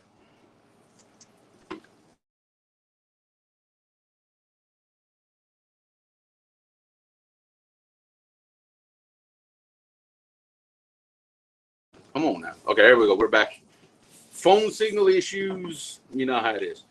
But Mike, hey, good to have you in the house, brother. We're just cooking a little chicken fricasse. That's all. Well, yeah, 9 to 2. I think that's what I did. I think I broke it trying to fix it. So now I had to go back to how I had it before. We're good now. We're good. I just that's a big thing for me. I want to make sure the video and the audio is as good as it can possibly get, because I know how that is to watch somebody stream and it's I know how that is. I don't want mine to be that way. Well, sometimes you just can't help. Oh yeah, but whatever I got to do to keep it right, that's what we're gonna do. No problem at all.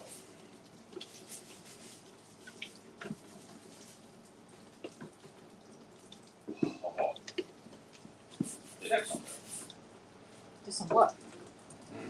I told you. I didn't think I had any left. Well, sometimes you need to take my word for it. I forgot. Let's see. 13 fish suspend drifting and didn't reel one of them in. Hey, I like that. You take somebody fishing and just let them reel in everything.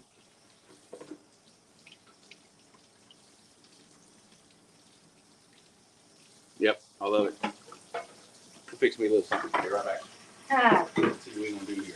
I ain't carrying you on the sofa either. I'm good. Oh, this is going to be awesome.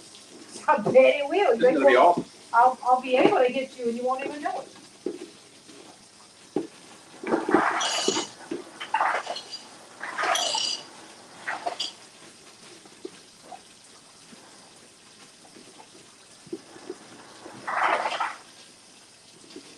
All right. Here's what we're going to do, folks. All right, hang on, babe. I got to get one more thing. Be right back. Ain't no moonshine when he's gone.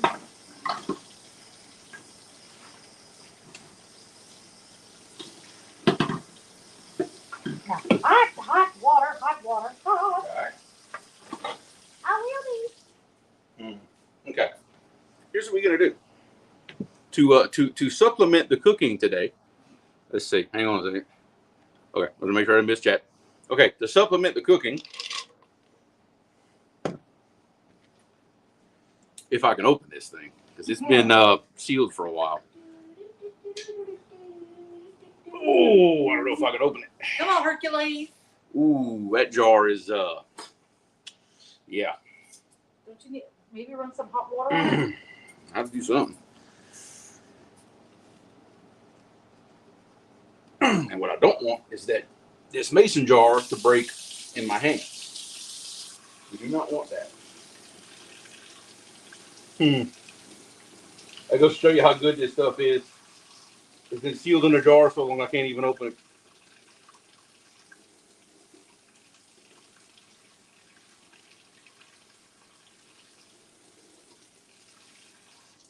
Got a pot holder right there handy? It's wet now. All right, let's see if we can do this again. Oh, much better. Oh, Lord have mercy. We're going to put a little bit of this.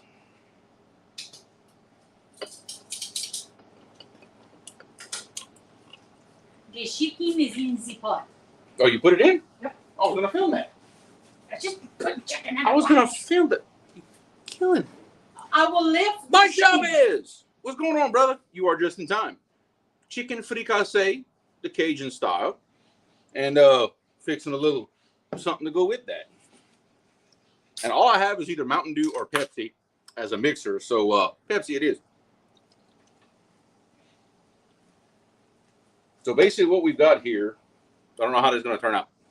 Hagen, what's going on, Hagen? Hey, you know what? I need to call you. I got a couple of ideas that I need to run by you, but later on this week. But good to have you in here, brother.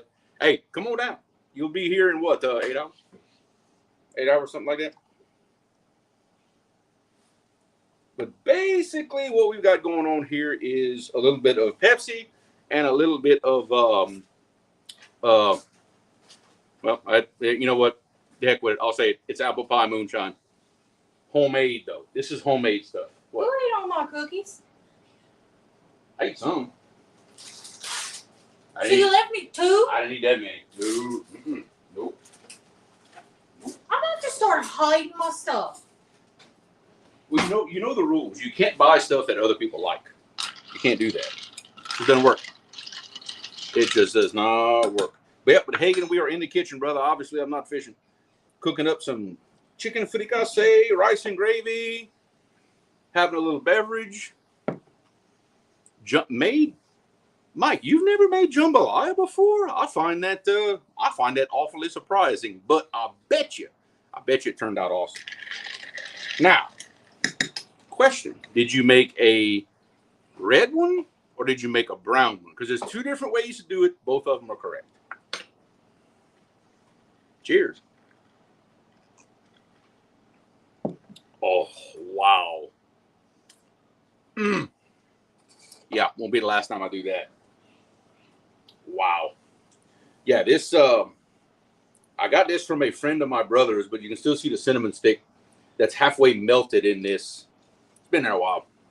So, yeah, we're fixing to have us a good show. A red one.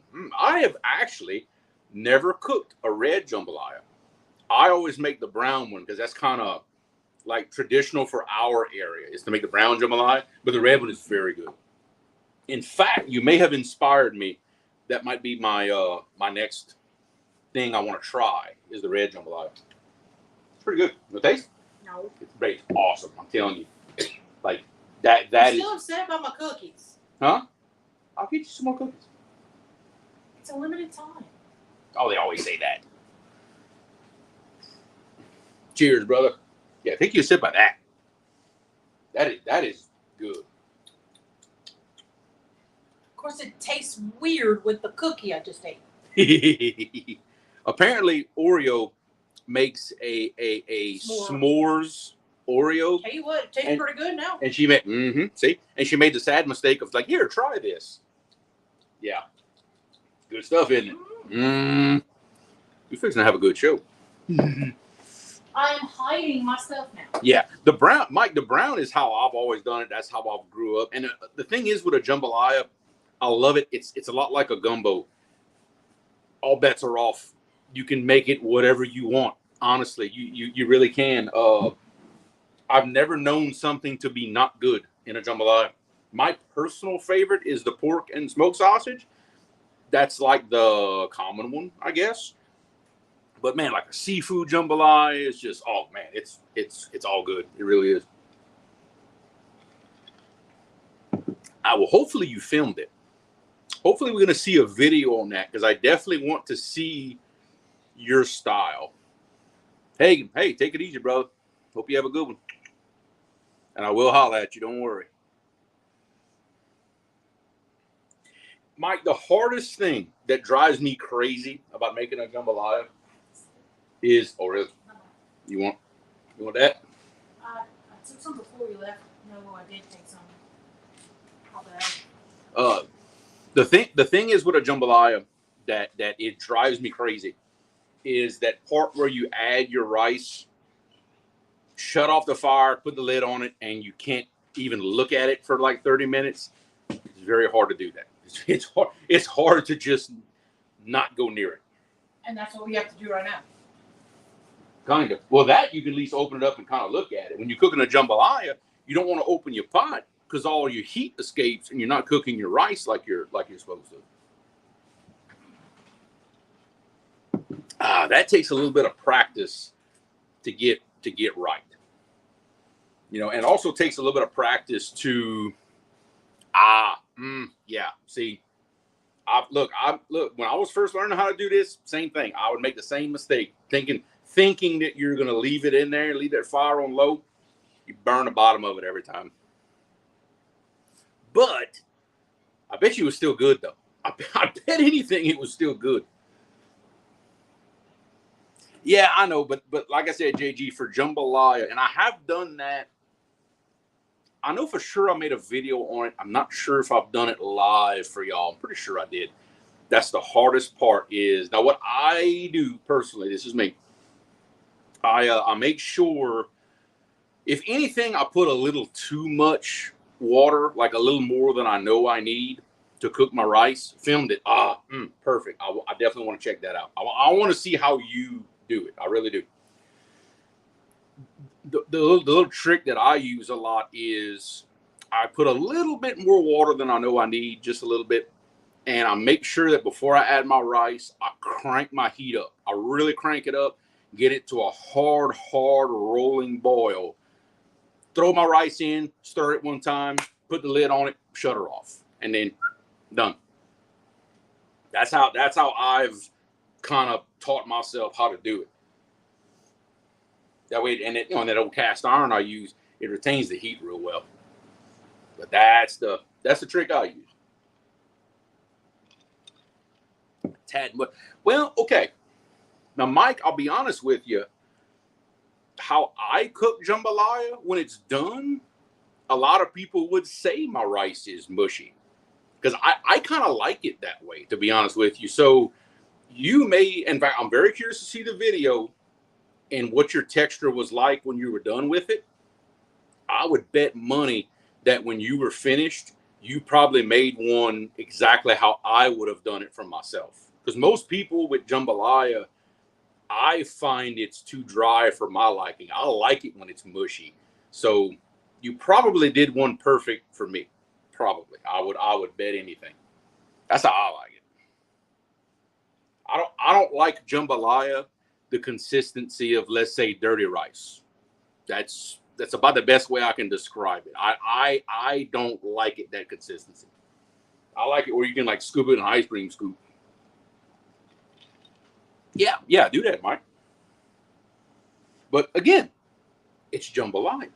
If you liked it, there's no rules. There's no rules. There's not. I honestly know some people that make a jambalaya that they cook the rice on the side and then add it later. I literally know people who do that. I don't do it that way, but nothing wrong with it. We do that a lot with like leftover rice and gravy. That's what I'll do. I'll just take the rice and just dump it in what's left of the gravy, and voila, jambalaya. Hey, if the taste was spot on, then. But when you do something for the first time, it's never how you like it. You know how it is. You always think, I could have done that better. You start adapting it to the way you want it. Just because I like it mushy doesn't mean you want it that way. It's all different, but hey, it all tastes good. Doesn't matter. You can feed it to company all the same. They'll eat it. Trust me. They'll eat it. If not, they can go to McDonald's on the way home. It don't matter. Ooh, how long that chicken got to boil in there? About an hour. About an hour or so. About an hour. Oh yeah. Maybe 30 minutes extra. Oh yeah, it would be good. About at the 45-minute mark. It'll be good and sauced up by then. On the 45-minute mark, I'm gonna add a little bit more seasoning. Ah, yes. That's the problem with fixing a beverage that tastes so good. You get yourself in trouble. You gotta watch that. Chicken, sausage, and shrimp. You're speaking my language right there, bub. You are speaking my language. I like it. I like the sound of it already. I've even seen people put crab meat in jambalaya, believe it or not. I've never done it, but I bet you it's good. I bet you it is good. I just told Mom that we'll be making. Yeah. Knowing Dad, he's making him a gourmet rice dressing right Oh, now. they ain't no telling what he's doing. I mean, being this the Memorial Day weekend and everything. I'm not going to eat out. Hey, Mike. Well, that would have been yesterday, you would think. But who knows? Oh, Dad? They probably with the girls. Mark, I know, right? Hey, you know how it is when Mike and I get together and start talking food. We start bouncing ideas, and and you know, because I do things a little different than the way I was taught, and Mike does a lot of similar stuff, and like he gives me ideas, and it's awesome. I love it. I'd love to get in the same kitchen as him one time, just one time. It'd be some awesome stuff. I can promise you that. That's what we need to do. We need to set us up a cooking booth at CatCon. That's what we need to do. Well, y'all start spinning ideas. I'm just saying. I'm just saying.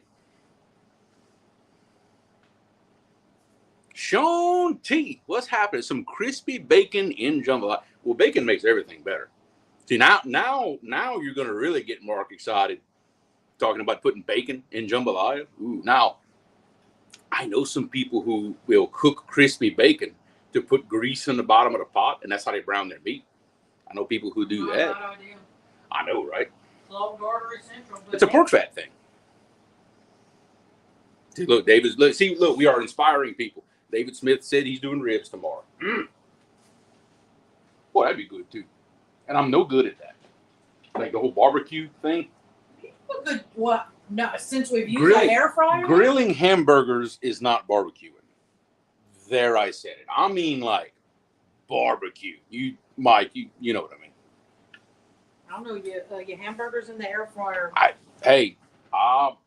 That air fryer, I love it for cooking hamburgers. It's amazing how good of a job it does. So you did the pastalaya thing, but the jambalaya was a first.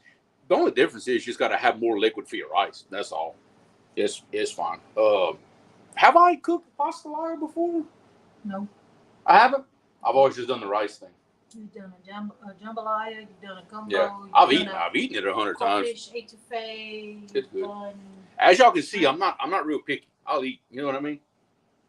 I'll eat. I ain't scared. I don't turn nothing down.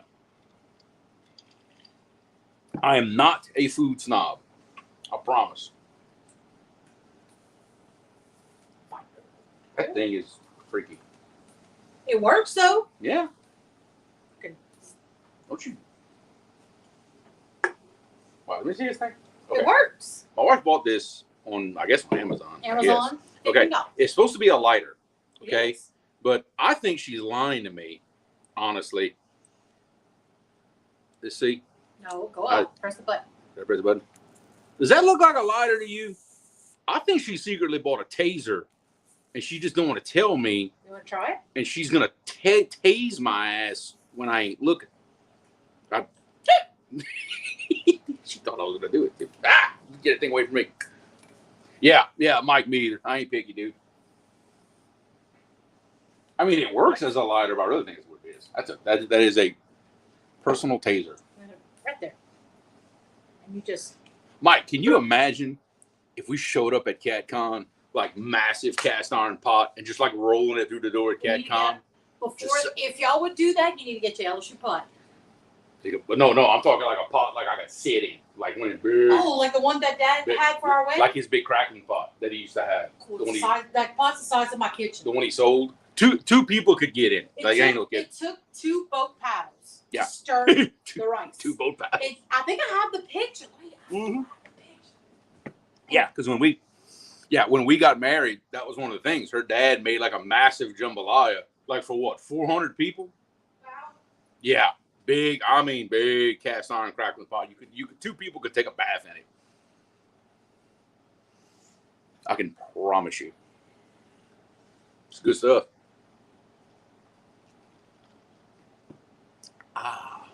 I got to remember that one. In fact, I'm running low. I need to somehow catch me some more fish and trade that fella. I need some more of that stuff.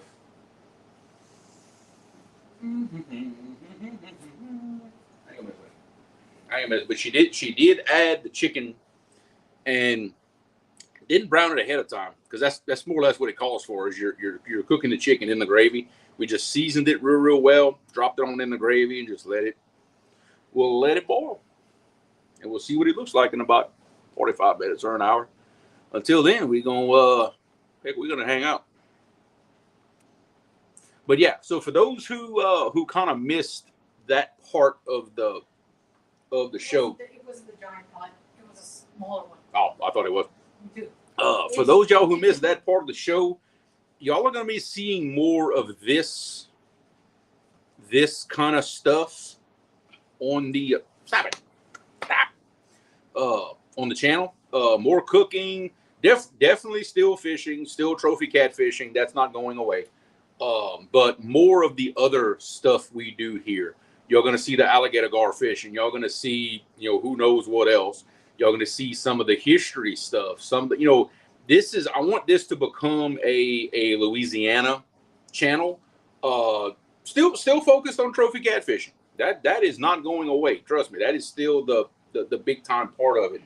But we're going to be doing more of showing y'all more of everything else. And also over time, I'm going to try to even make all the gear, equipment as best we can be Louisiana-based stuff, either sold in Louisiana by Louisiana companies, maybe made in Louisiana. I'm just going to try to incorporate that as much as I can. Obviously, it's not possible for everything. I mean, I don't know any Louisiana fishing reel companies. But hey, we've got tackle companies that are Louisiana-based. We've got rod companies that are Louisiana-based. We've got, all this stuff. We're going to try to showcase every little thing as much as we can. So, we're going to move that direction. See how it goes. But definitely show y'all a lot more of just the way we live our life in general. Just everything about it. The cooking, the culture, the history, the fishing. Oh, man, the fishing. All of that. So a little broader content, I guess you can say. And I definitely want to do more of the cooking stuff. And if y'all have something that y'all would want to see me do on the channel, hey, y'all hit me up. We'll do it. Because sometimes I either run out of ideas or I think maybe y'all have seen it before. And it may be something very simple that I'm just not thinking of, or maybe something y'all have heard of. And hey, let me know. Throw some ideas out there, and we'll try. But especially, I want to show off what's unique to my area, and especially a couple people I have in chat that live in this state. They understand what I'm talking about. Like Sean T, especially, and Greg Burgess, they understand this. They come from a different area of the state than I do. The food is a little different. The culture is just a little different. We all have these little bitty pieces in the state, and I represent just this little piece here in Avoyelles Parish. So that's a lot of what I want to show off is this little area right here, and how we do things. Even the name Creole, that's what I am. I am a Creole. I'm not a Cajun. The Cajuns came from Canada down to Louisiana. My family came on ships from France up through New Orleans to Louisiana. Still French, a little bit different. Ooh, what? A muffalata. New Orleans song. I don't like them. Oh, we I do not like. I don't like that olive salad stuff that's in a muffalata. I'm not a fan. I'll be honest. I'm not a fan. Creole bread pudding with bourbon sauce. But that's basically what I make. Except I use rum instead of bourbon. That's basically what I make. Yes, we can definitely do that. Because I did the red gravy last time. But yes, making a shrimp étouffée, no problem. We can definitely do that. That's actually pretty easy. Because there's nothing wrong with going to wherever you have to go and getting the wild shrimp frozen. It'll come out pretty good, How about fruit? Actually, Mike did that on a live on Kelly's show. He made a mock shoe to go along with he made some blackened catfish po' boys. And he made a mock shoe to go with it. Woo! Wow. Boy, I bet that was good.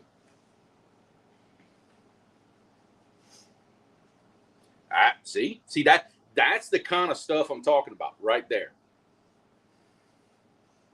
Anyway, hey, ain't no more pasta. Oh, let me some pasta.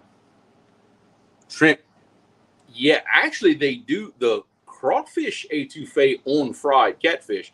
That's a dish in the restaurants. They call that catfish achafalaya around here. In fact, named for the river right here. But yes, shrimp etouffee poured on top of a big catfish fillet. Yes. Oh yeah. Good stuff. In fact, you know what? To make a true traditional makshu, it's almost that time because the corn in the field is like almost that perfect time. Because real makshu, it's made with the corn that's grown in the field, like what we call horse corn. You know, the not the sweet corn, not the one you boil and eat, but the actual horse corn that grows.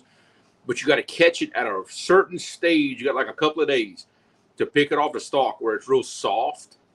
That's really what a makshu is. True makshu, that's what it's made with. We might be able to pull it off. Maybe. Just might be able to pull that off. Yeah, oh, you see, Mike? We would be dangerous together in the same kitchen. We'd be dangerous. We have people like chewing on their phones and stuff. I need to wake your son. Yeah, both of them. Unless Gabe took off, went with Blake somewhere.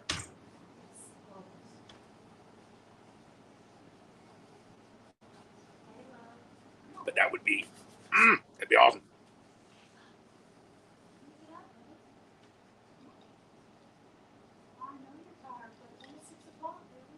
Ah, very good. You're not gonna sleep tonight?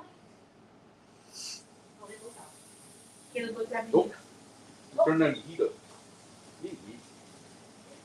Yeah, buddy, be balling. Okay. Yes. Yeah, I could very well. I did an old video on that, like way back when. And it's actually, you know, the video quality is okay. That's before I kind of knew what I was doing. But yeah, we could definitely do one. We can definitely do one live. That'd be easy. See, babe, we're getting ideas on what to cook. Ooh, that pot's full. All right. That's the way I like it.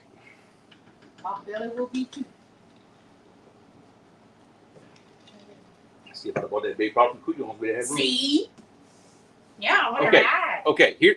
Here's my dilemma, folks. Here's my dilemma. I have the option for Father's Day.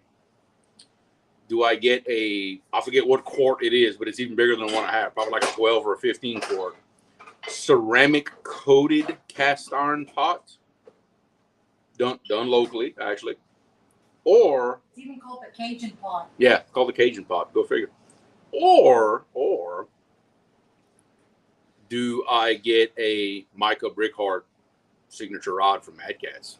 Because it's got like that kind of like the LSU colors. Kinda. But they're It's not. like it's tough. It's tough. I know it's tough. So I will accept votes Okay, in just chat. for better suggestion, he's got one of these pots. He's got 12 of the rods. We discussed this earlier in the live stream. We discussed this. I know.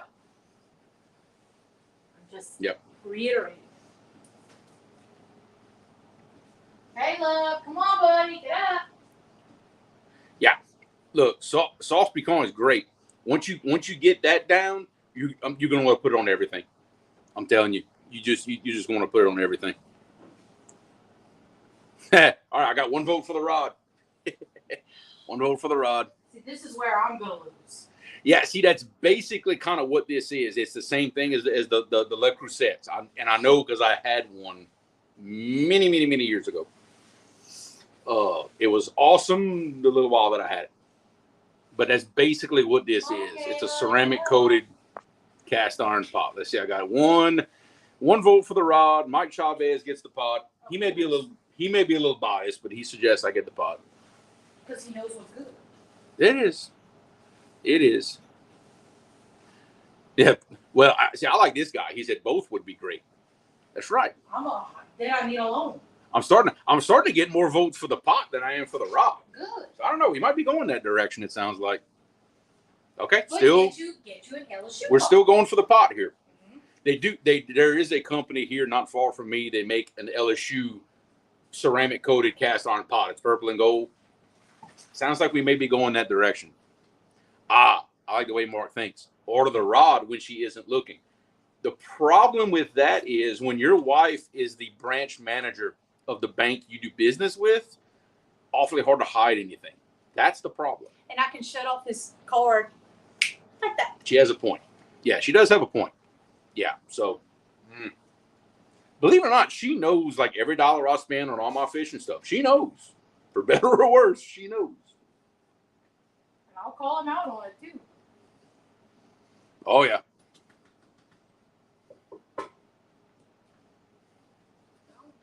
Yeah, I forget what brand this pot. I'm not. Hey, those large pots are great. Don't get me wrong. They are great. Yeah. See, I'm getting a couple of votes for the LSU pot, so we may have to go that direction. Because no offense to that other rod, to the other person, but it isn't LSU. It's not. You're getting an LSU rod. It's not. You're getting. One day, which Mark kind of, I don't want to rush. I don't want to rush Lyle, but I want my rod. I know it'll be a while. I know I don't want to rush perfection, but I want my rod. My custom made LSU bumping rod.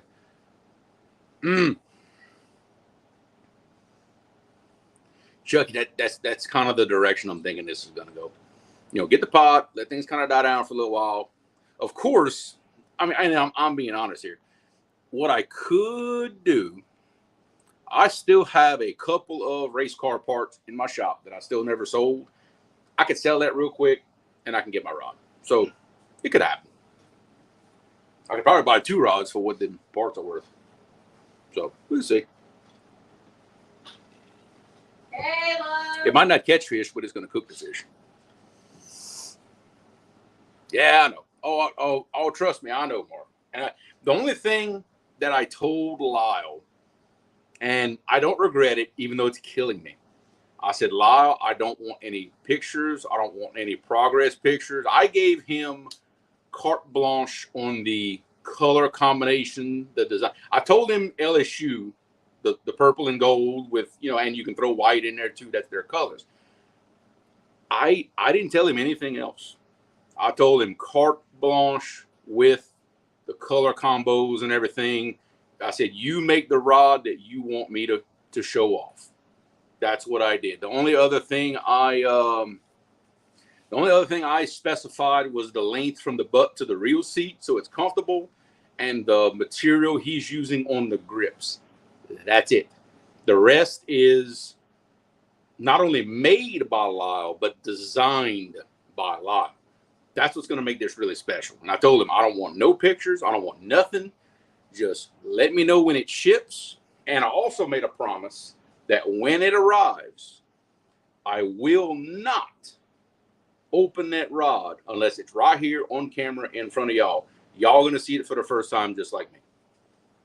It may kill me because I know it's going to come in when I'm out of town.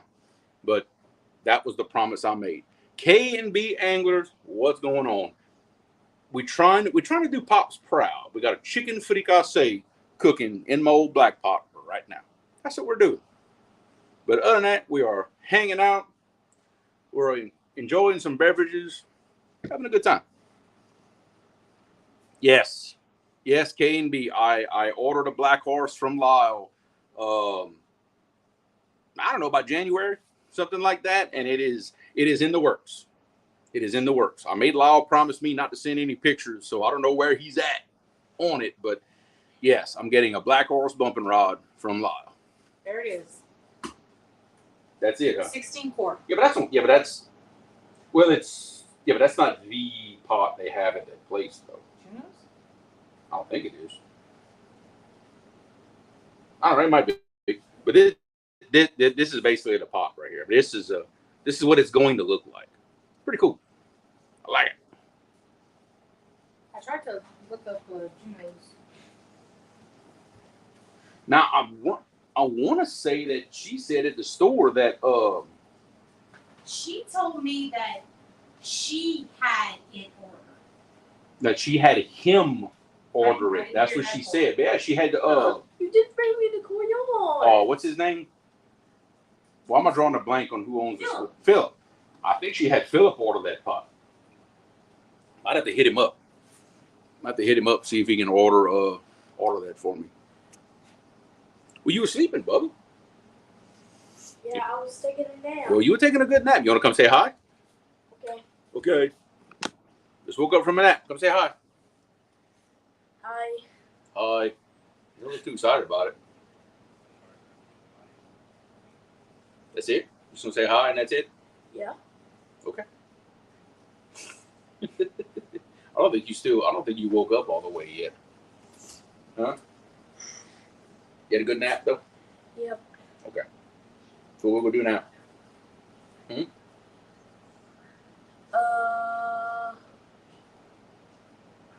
What we're gonna do? I don't know. I don't know. Yep. Hey, I appreciate you hanging out, brother. It's always a pleasure. You didn't make me the cool noise. Well, you were sleeping. Oh. I didn't want to wake you up. Dale Hayslip, what's going on, brother? We just doing a little cooking. That's all. I remember you the one that said you want to go live and you hiding over there.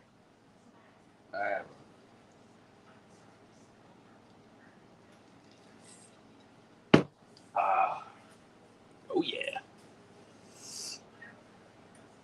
Let's see. We're going to take a little peek right here. Let's see what we got.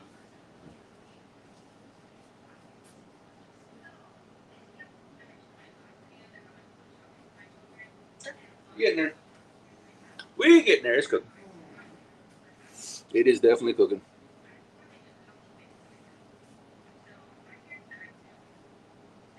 Yeah. Look, I wouldn't mind having all black horse. I wouldn't mind at all. But yeah, Lyle and I talked, and normally, when you order a black horse bumping rod, you can have any color you want as long as it's black and red. That's just his rod. That's what he makes. If you want it, that's what you're going to get. But he is building me a purple and gold LSU bumping rod. It will be the only one of its kind. So I'm really, really excited about that. Now, I've always wanted a black horse rod ever since the beginning, and now I'm getting a custom one. Yeah, I like it. It is going to be awesome. And I promise you, it will not sit on the shelf at home either. It's going to get used. Promise you that. Be pretty. That baby going to get used. Now, it ain't going to get left on the boat. In the meantime, I can promise you it'll come inside, but it's going to get used.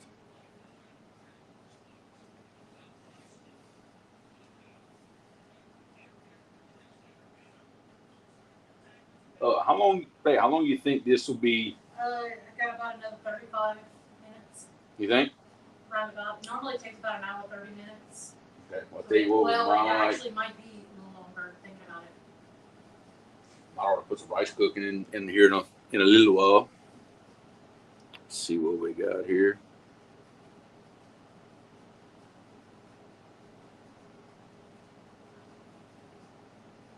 Yeah, that's awesome. Like I said, I gave Lyle carte blanche on the design, so I can't wait to see what he came up with. It's going to be really cool opening that box. Shoot, I'm excited, and it's not even my own. Of course, I paid for it. Yeah, kind of.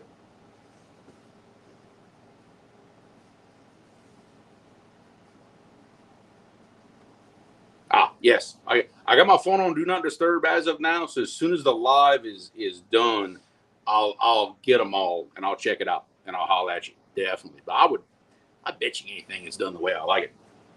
I bet you. And it's just gonna make me hungry all over again. You know how that goes.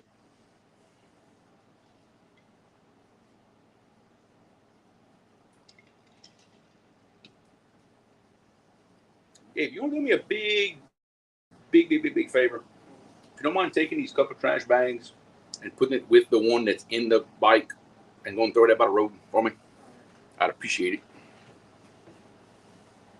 You gonna go with him, Caleb? Huh? You gonna go with him? Okay. I'll help him. Sampy, what's going on, brother?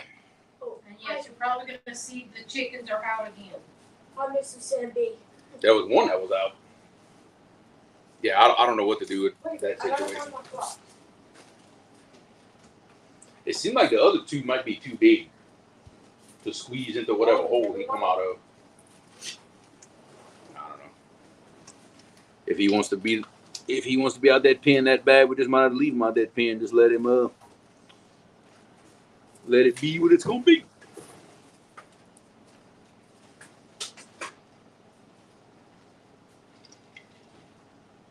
Ah man. Unless the others follow suit.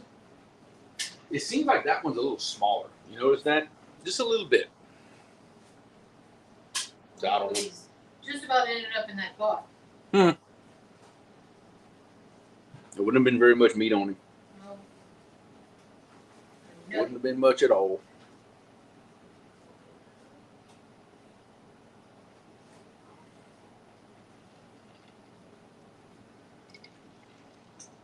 Ah, yes.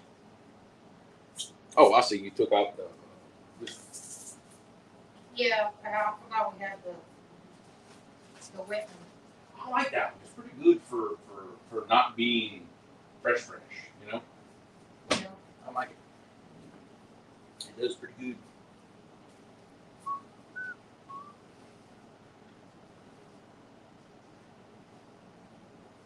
Oh, hey, heck yeah, Kevin, I appreciate that. Got you on PC screen so you can see. Yeah, I watch almost everything on my phone.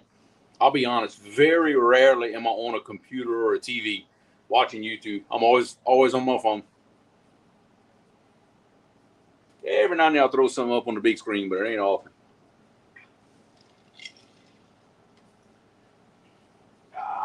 Okay, tell you what.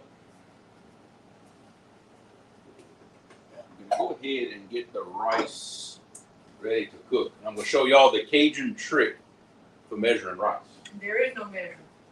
Exactly. Technically. Well, there is. There is. You're dumb. People use your thumb. Your finger.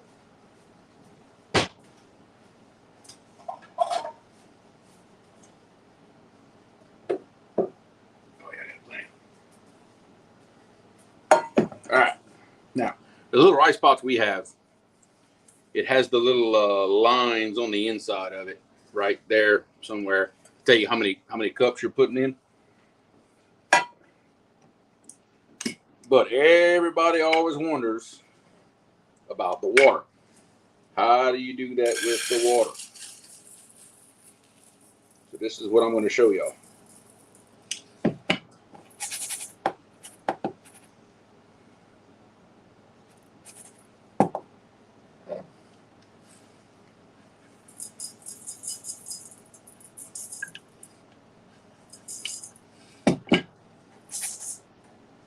There we go. Loading up jambalaya. Perfect. Okay, so got a rice in the pot. Watch what we're going to do. I can't see you. Well, I know. I'm going to show them when I'm done. Thank you very much.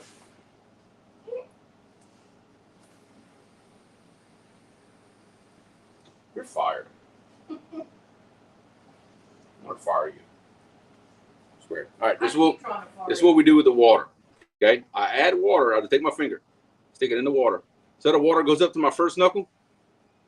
You got enough water for your rice. Works every time. It does not matter how much rice you put, how big the pot is. It does not matter. You put a knuckle of rice, knuckle of water over the top of your rice. It'll be perfect every time. And as far as salt, you got to season your rice. You have to season your rice. I just do it with fine sea salt. This is all pre-rinsed stuff.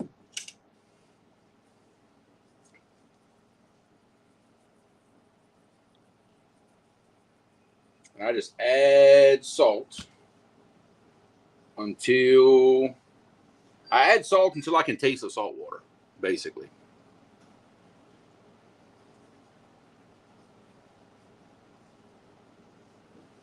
But as far as actually rinsing the rice out of the bag, nope, never have done that.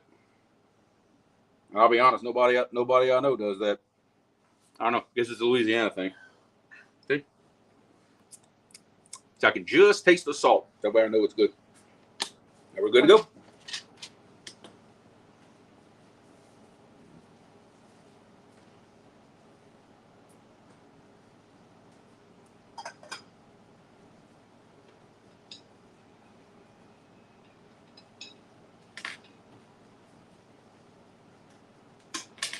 That's it. Done deal. Perfect every time. Yeah, even a regular pot, depending on makes what it does. Yeah, rinsing the rice. I think if you want to cook a really pretty dish, for show, I think that might matter. When you're smothering it in Cajun gravy, the uglier the better. Yeah, no, I don't think it matters that much.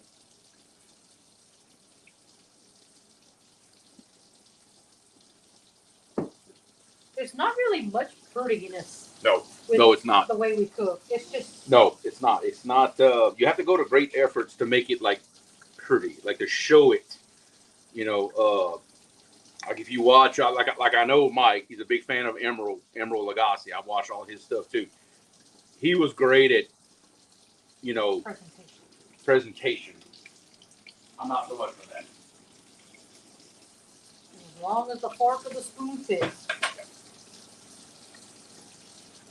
Oh, I see. Rinsing it first makes for less starch. I can see that because some of that the rice dust isn't in it. I guess I can see that. Bam. Yep. You know what I'm talking about.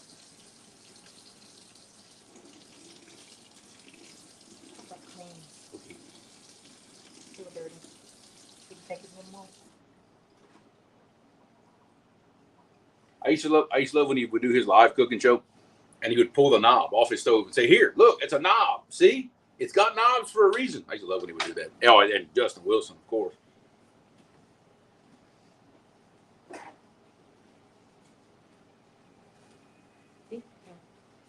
Thing. Cool, yes, thing. Mom said okay Okay, what? for some. Oh, yeah. They were gonna get it no matter what. Well, yeah. Ain't nobody gonna turn down a plate of food. I would. Somebody call me and say, "Hey, how about a plate of chicken fricase?" Okay. Yeah. I do believe. I do believe. Yeah, but you know what though? Dad always loses out because they live 3 miles down the road, and your mom and dad live 800 feet. So sometimes they lose out on the plate of food. Well, I was gonna bring him some too. We got enough. I know that. We definitely got enough. Yep. So we're just boiling our chicken in the gravy. Won't be too much longer, I don't believe. But I think about the time I get through this drink, we'll be good to go. That's how we measure things around here. How many drinks does it take, to get something done? Pretty much how we measure.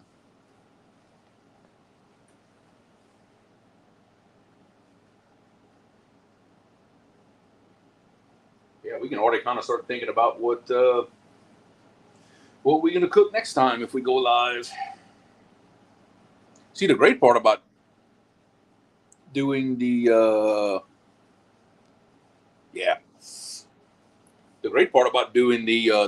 cooking lives from the kitchen here is it's not hot in here. There's just a lot of stuff I don't have to worry about in the house. I'm not gonna lie, but it's still not fishing. It's still not putting big fish on camera. Y'all know that's always my first thing. I like putting big fish on camera, but the other stuff's fun too.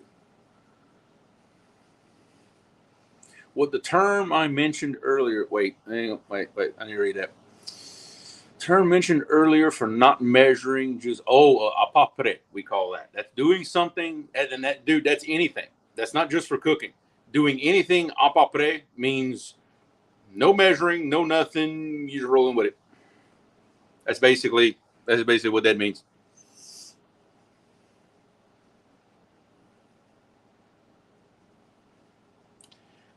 Yeah, I know. And look, I watch all of Mike's stuff. he makes me hungry, and Mike inspires me to do stuff a little outside of my comfort zone, and it's awesome. There's a couple little tricks that I picked up from him that I still do now, and it's awesome. It really is. It's amazing when you watch somebody else and you get a little inspiration. You think, you know what? I never thought about that, and it just gives you a whole new thing. Like somebody gave me an idea a while back on how to do something, and if I had some, I would have tried it this time, but it would not have been appropriate for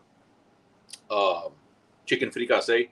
But next time I make a seafood rice dish, we could do something a little different. It's an experiment I'm going to try.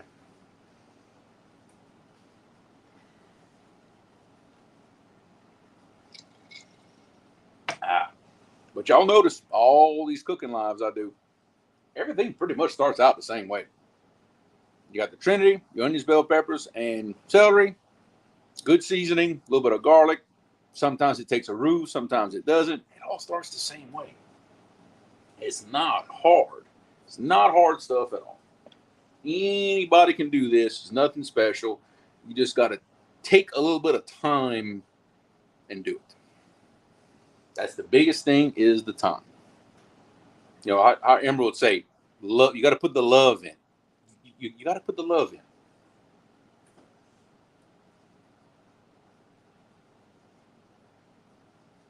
I think your dad's, he must be shredding the pasture. I just happened to look out the window. I seen the Kubota go by. I'm assuming that's what he's doing.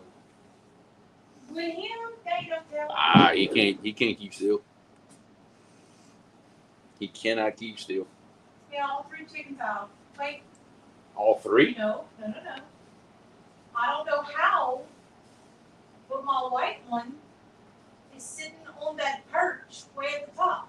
Well, Like in the pen. yeah, You may have to go check them out and see what you got. and she's not moving. Okay. I really hope she didn't just hung herself. Oh dear God. We'll see. You may have raised some dumb chickens. Never knew chickens were smart. Well, apparently these are less smart than normal chickens. Ooh.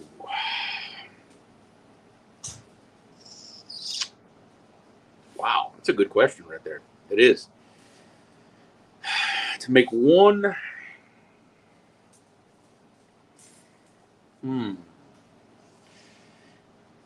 Okay, I'm going to break that down in time of year.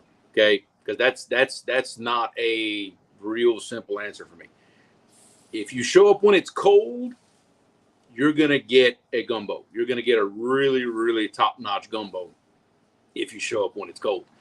You show up during the summer now, you're going to get a fish fry like you've never seen. You're going to get fried alligator gar. You're probably going to get some alligator gar bullets and a gravy, fried catfish, yellow cat, the whole thing. So that would be the two. It depends on time of year. But if you just want to say Louisiana in one pot, I'm gonna have to go gumbo. I would have to, because it's just such a traditional thing, and every area does gumbo different. So it'd be, maybe that's the obvious answer, but there's so much good stuff. You know, there's so much good stuff out there. Now, my favorite thing is alligator gar balls in a gravy. That is my all-time favorite right there. I will take that meal over just about anything else. I'll tell you now. It's been a very, very long time since I've had frog legs. In fact, way too long. I'll be honest. I bet it's been probably 15 years since I ate frog legs.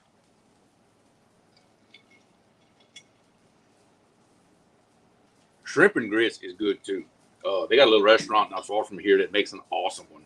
But I love some shrimp and grits. Yeah, sometimes it's hard. Sometimes it's hard. Like, you have the option. And if you're like me, Mike, you start cooking something, then you hit a turning point where, like, okay, I can make this, or I can make this a jambalaya, or I can make this a gumbo, or I can make, but it's all, the base is all the same. And sometimes you struggle with that decision. You do. I know what that's like. Hey, you can come anytime you want, buddy. I appreciate it. Y'all do not have to do that, but hey, I appreciate it so much, guys. It goes a long way to helping us out, I promise. Oh, what would I make y'all? Well, okay, we're gonna have a couple of days. Keep in mind, there's a couple of things that y'all gonna get a real jambalaya. I'll tell you that right now. But when we do a jambalaya, we're gonna cook it outside at the campsite. That's what we're gonna do. We're gonna cook a jambalaya outside and show y'all how it's done. That'll be the first thing. After that, got to have some good fresh seafood. Not sure what we're gonna do with it, but I'm thinking like a fish and shrimp fry, something like that. Yeah. So we're gonna try to show y'all a little bit of everything, but we're all going to cook a jambalaya outside. That's gonna be awesome.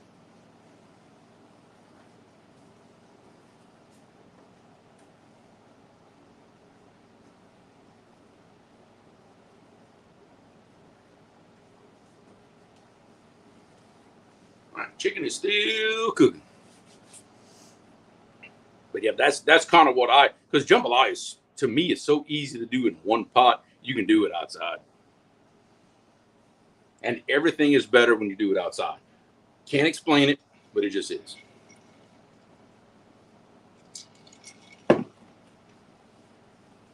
And I can tell you what's going to happen. If all this does come together and my dad's going to find out, my dad's going to want to cook for y'all. That's a whole other experience right there. Oh. She had jumped up at the top. Okay. Tried to slip through the fence. Uh-huh. Ended up where she basically tangled her neck. She's alive. I had to stick her head back in, then push her chest back in. And they're still slipping out of the pen. You never had these problems with all the other chickens. I don't know if they stupid or smart. Never had problems with these chickens trying so hard to escape that they just about kill themselves.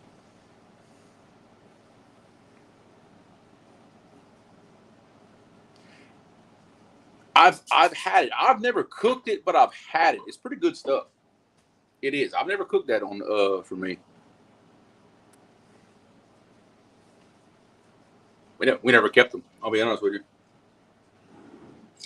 you. I'm not quite sure what to do. What I want to do, like going horizontally, put a wire around like the holes, just so they can't. Well, what you could do, they sell these little rolls of like the small hole chicken wire, like the holes are like that big, and the rolls like that tall. You'd have to string it all the way around the bottom. I'm gonna have to. And like tie it. Because they're so stupid. Well, apparently I'm gonna have to do it all the way to the top. That's great. 922 said them chickens are from the border. That's right. They're trying to escape. It's something that we hatched. Something we hatched right here. But I don't know what it is with these chickens. They just. Well, no. I mean, we'd have to put it all the way around because the idiot was on top, like that middle board that goes around the. Wow. Yeah, but that's. Ooh. She just about hung herself. I should have left. At this point, I'm down for just letting natural selection take its course. If them chickens are too dumb to survive living in that pen, then But my other ones can. Yeah.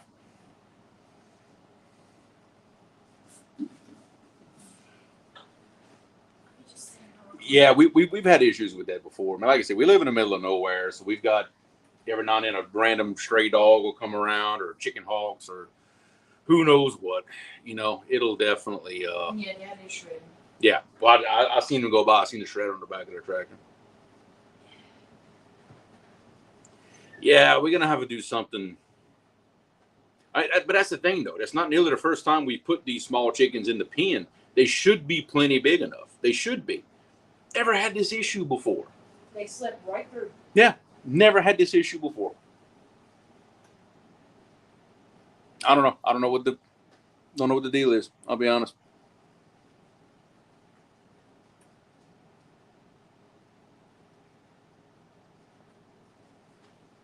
But hey, it'll be all right though.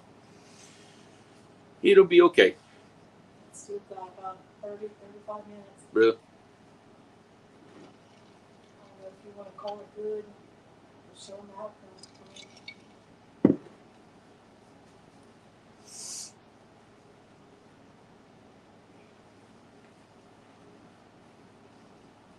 Make sure I didn't miss any comments here.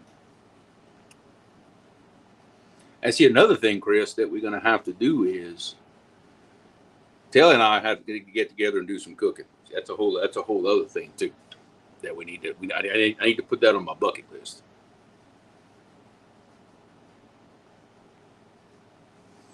Creole spin on smoked. Ooh, man, we can do that.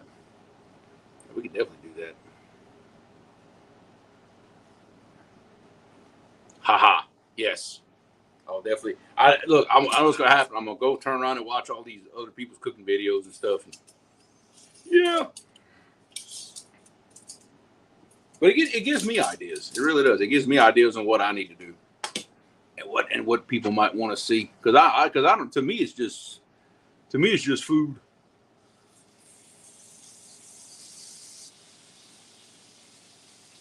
Ooh, boy, that pot is trying to boil over bad.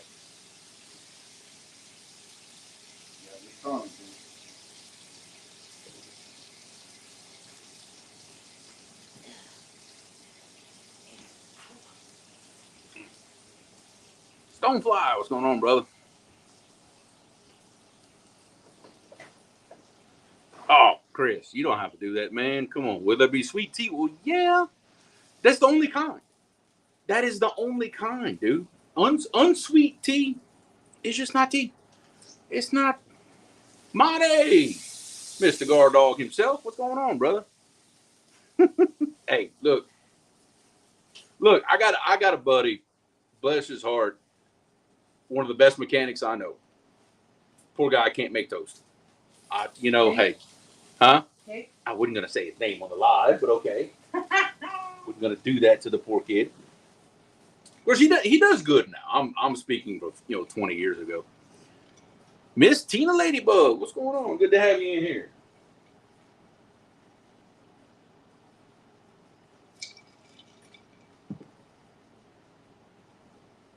I turned a little bit where it closed these up. Keep a little pressure on the inside. It ought to be good. Actually, I need to season it a little bit more, to be honest. I would wait. I seasoned when we added the onions and stuff. I seasoned it a good bit. Oh, when we added the water, we seasoned some, and then the chicken is seasoned. So I don't want to overdo it on the seasoning. I'd rather hold back a little bit. Yes, Miss Telly, absolutely. No measuring. A pas près, we call that. No measuring. You just go with it. You add stuff till it looks like you want it. Okay, I think he's on the four-wheeler with Gabe. Yeah, he should. They should be on the side by side. Yeah, they're riding around. Yeah, they should be. I'll tell them if they walk in. In fact, I hear them. Okay. Bye. What's up?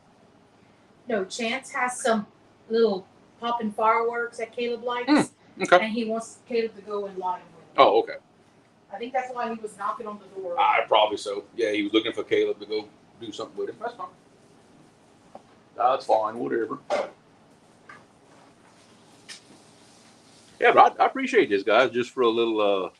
It's not very entertaining. Mike, what's measuring? Yeah, I know, right? Measuring. Who does that? Oh no.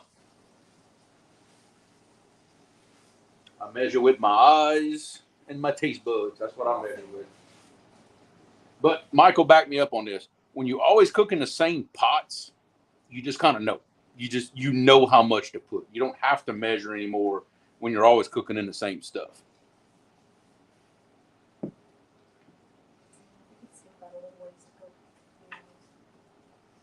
Oh yeah, absolutely, Taylor. It's like sometimes I look forward to that stuff more than anything else because, look, in a way, you can fish anywhere, right? You can go anywhere and fish, but to come here and experience everything else that we've got in our area, to me, that's what makes it special. Because we do things, we cook things, we even say things that nobody else does around the country. delicately putting it. Mm-hmm.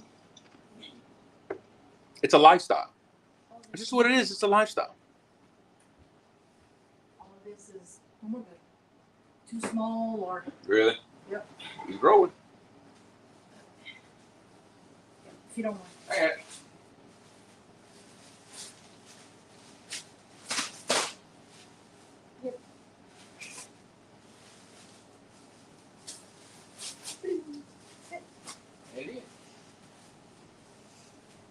First goes. Yeah, definitely. Yes, that's one thing I've never actually done, and it's something that's very simple, but something I've never done live is just like fry fish, and fried shrimp, because we do. Well, I've asked you to do that before, remember? Yeah, because our our the way we do our batter and stuff's a little bit different.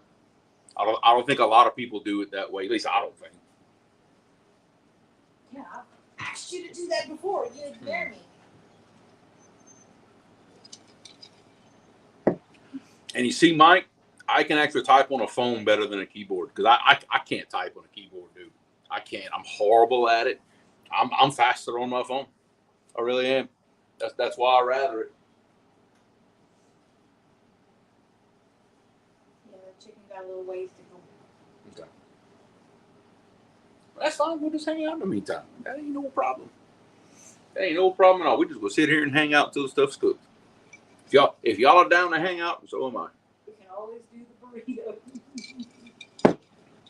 Hey, if you want to get beat again, I'm down. I ain't scared. I'm telling you. Thing is, just bought those. All it takes is 2.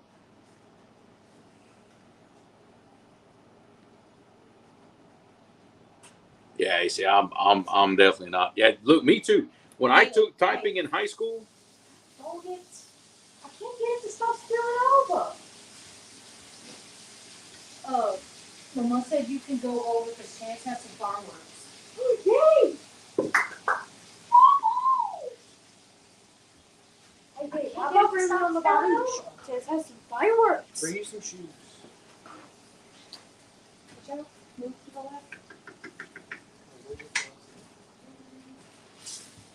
it's too full, basically. Hey guys, That's what it is. Now, Watch, I'm gonna take y'all off the battery just for a second while we got the lid off. But that right there, guys, is starting to shape up. Well, if I can turn the camera the right way. There we go. Starting to shape up, guys. Everything's starting to thicken up. Chicken's cooking. We are definitely getting there. Yeah, chicken's not nearly ready. Yeah. Just need to ball some more, that's all. Yep. Gus! How did he get in here? I don't know. He's so dingy. Yes. Yeah, Mike, when I took typing in high school, it was actually typing. We actually had like typewriters. I know I'm old. Yeah, it's just because the pot is very full. That's all. We'll deal with it.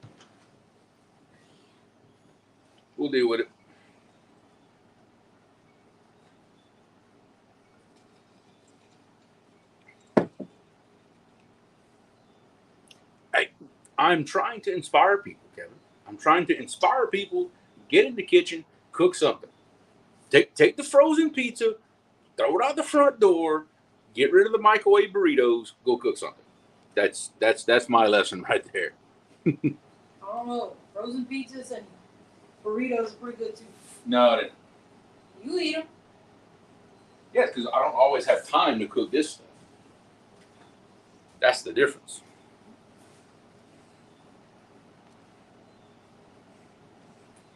Let's see. Shakespeare working again. Finds out we don't have the cooking. Oh. Yeah, I don't know. I just spit that out. But yeah. Look, you know how it is. People that just they don't want to take the time. Got them old microwave burritos.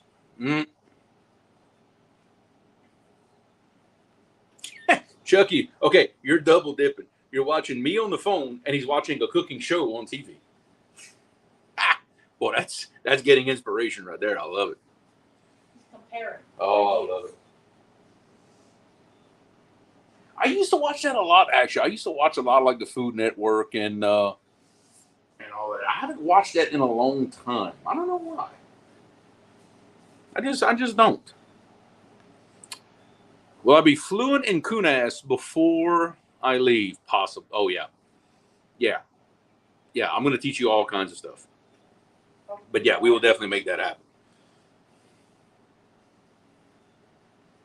Yeah, that's 205. That's kind of how I am. You know, I'll see something and I'm like, I think I can do that.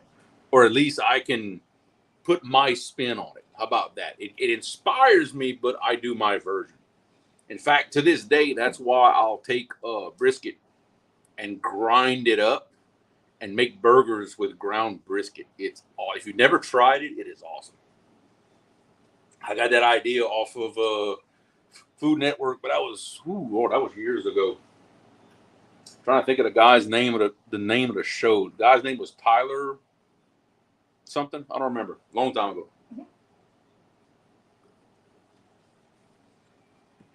I bet you Mike knows. Tyler something. His name was in the title of the show. Can't remember. Been a long time. Version of beef stroganoff using chicken. Ooh. Oh, you're watching me on TV. Oh, hey, well, that's even better. So, okay, Tyler, look, see, I told you Mike would know Tyler Florence. Yep, that's it. That was him. That's where I learned that trick from. So, Chucky, that means you've got all of this on a big screen TV. Ooh. Wow. I hope you ain't forcing nobody else to watch that. Lord have mercy. This is a face for radio. Okay, it is.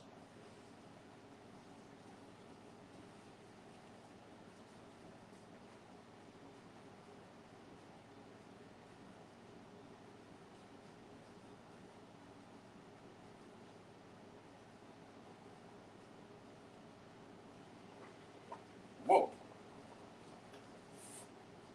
Hey, that was interesting. What's that all about?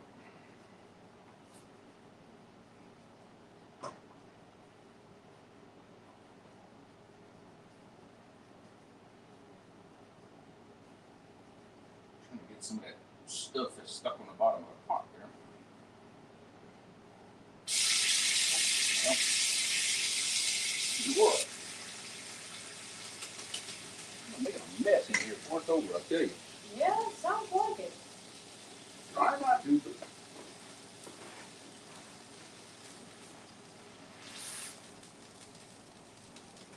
all right, you got it. Look, if you cooking something, you don't make a mess, then you ain't doing it right. Let's see. Red fish on a half shell.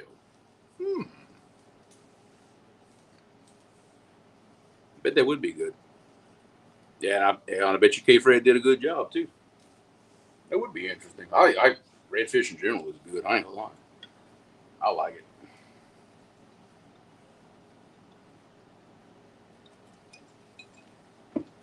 Gotta put my phone back in so it don't die. Oh, let's see. Here we go. Ah, much better. Here we go. Now we got power. Now we got power.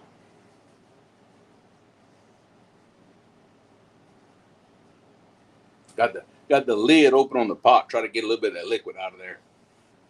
Let it kind of thicken up, simmer down a little bit. Like I said, we don't measure anything, so you know, sometimes that's just how it goes.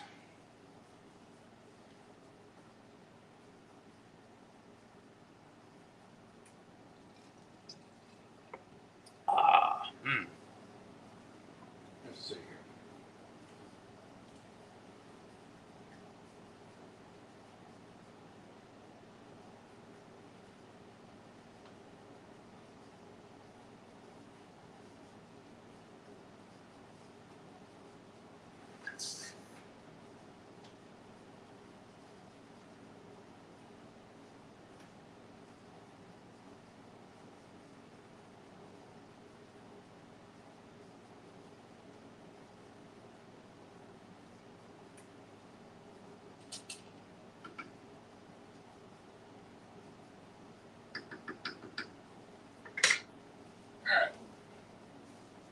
working on it.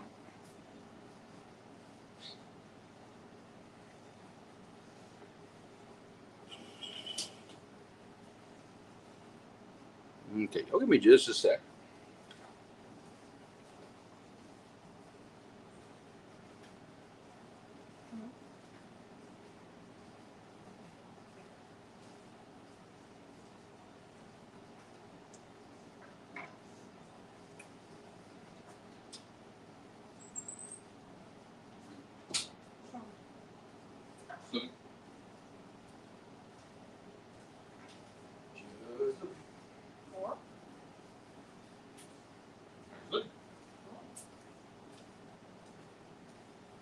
Okay. All right, guys. Appreciate y'all hanging out. I'm going to have to shut this one down a little bit early. Something I need to take care of. No big deal. But hey, appreciate all y'all. I promise to post some pictures of the finished product as soon as we got it going on. But hey, thank y'all so much for hanging out. It was just a random live. Yes, that is a bag of Mahatma rice. Yes, it is. But I appreciate y'all hanging out, guys. Thank y'all so much. And I'll catch y'all on the next one. Bon pêche, everybody.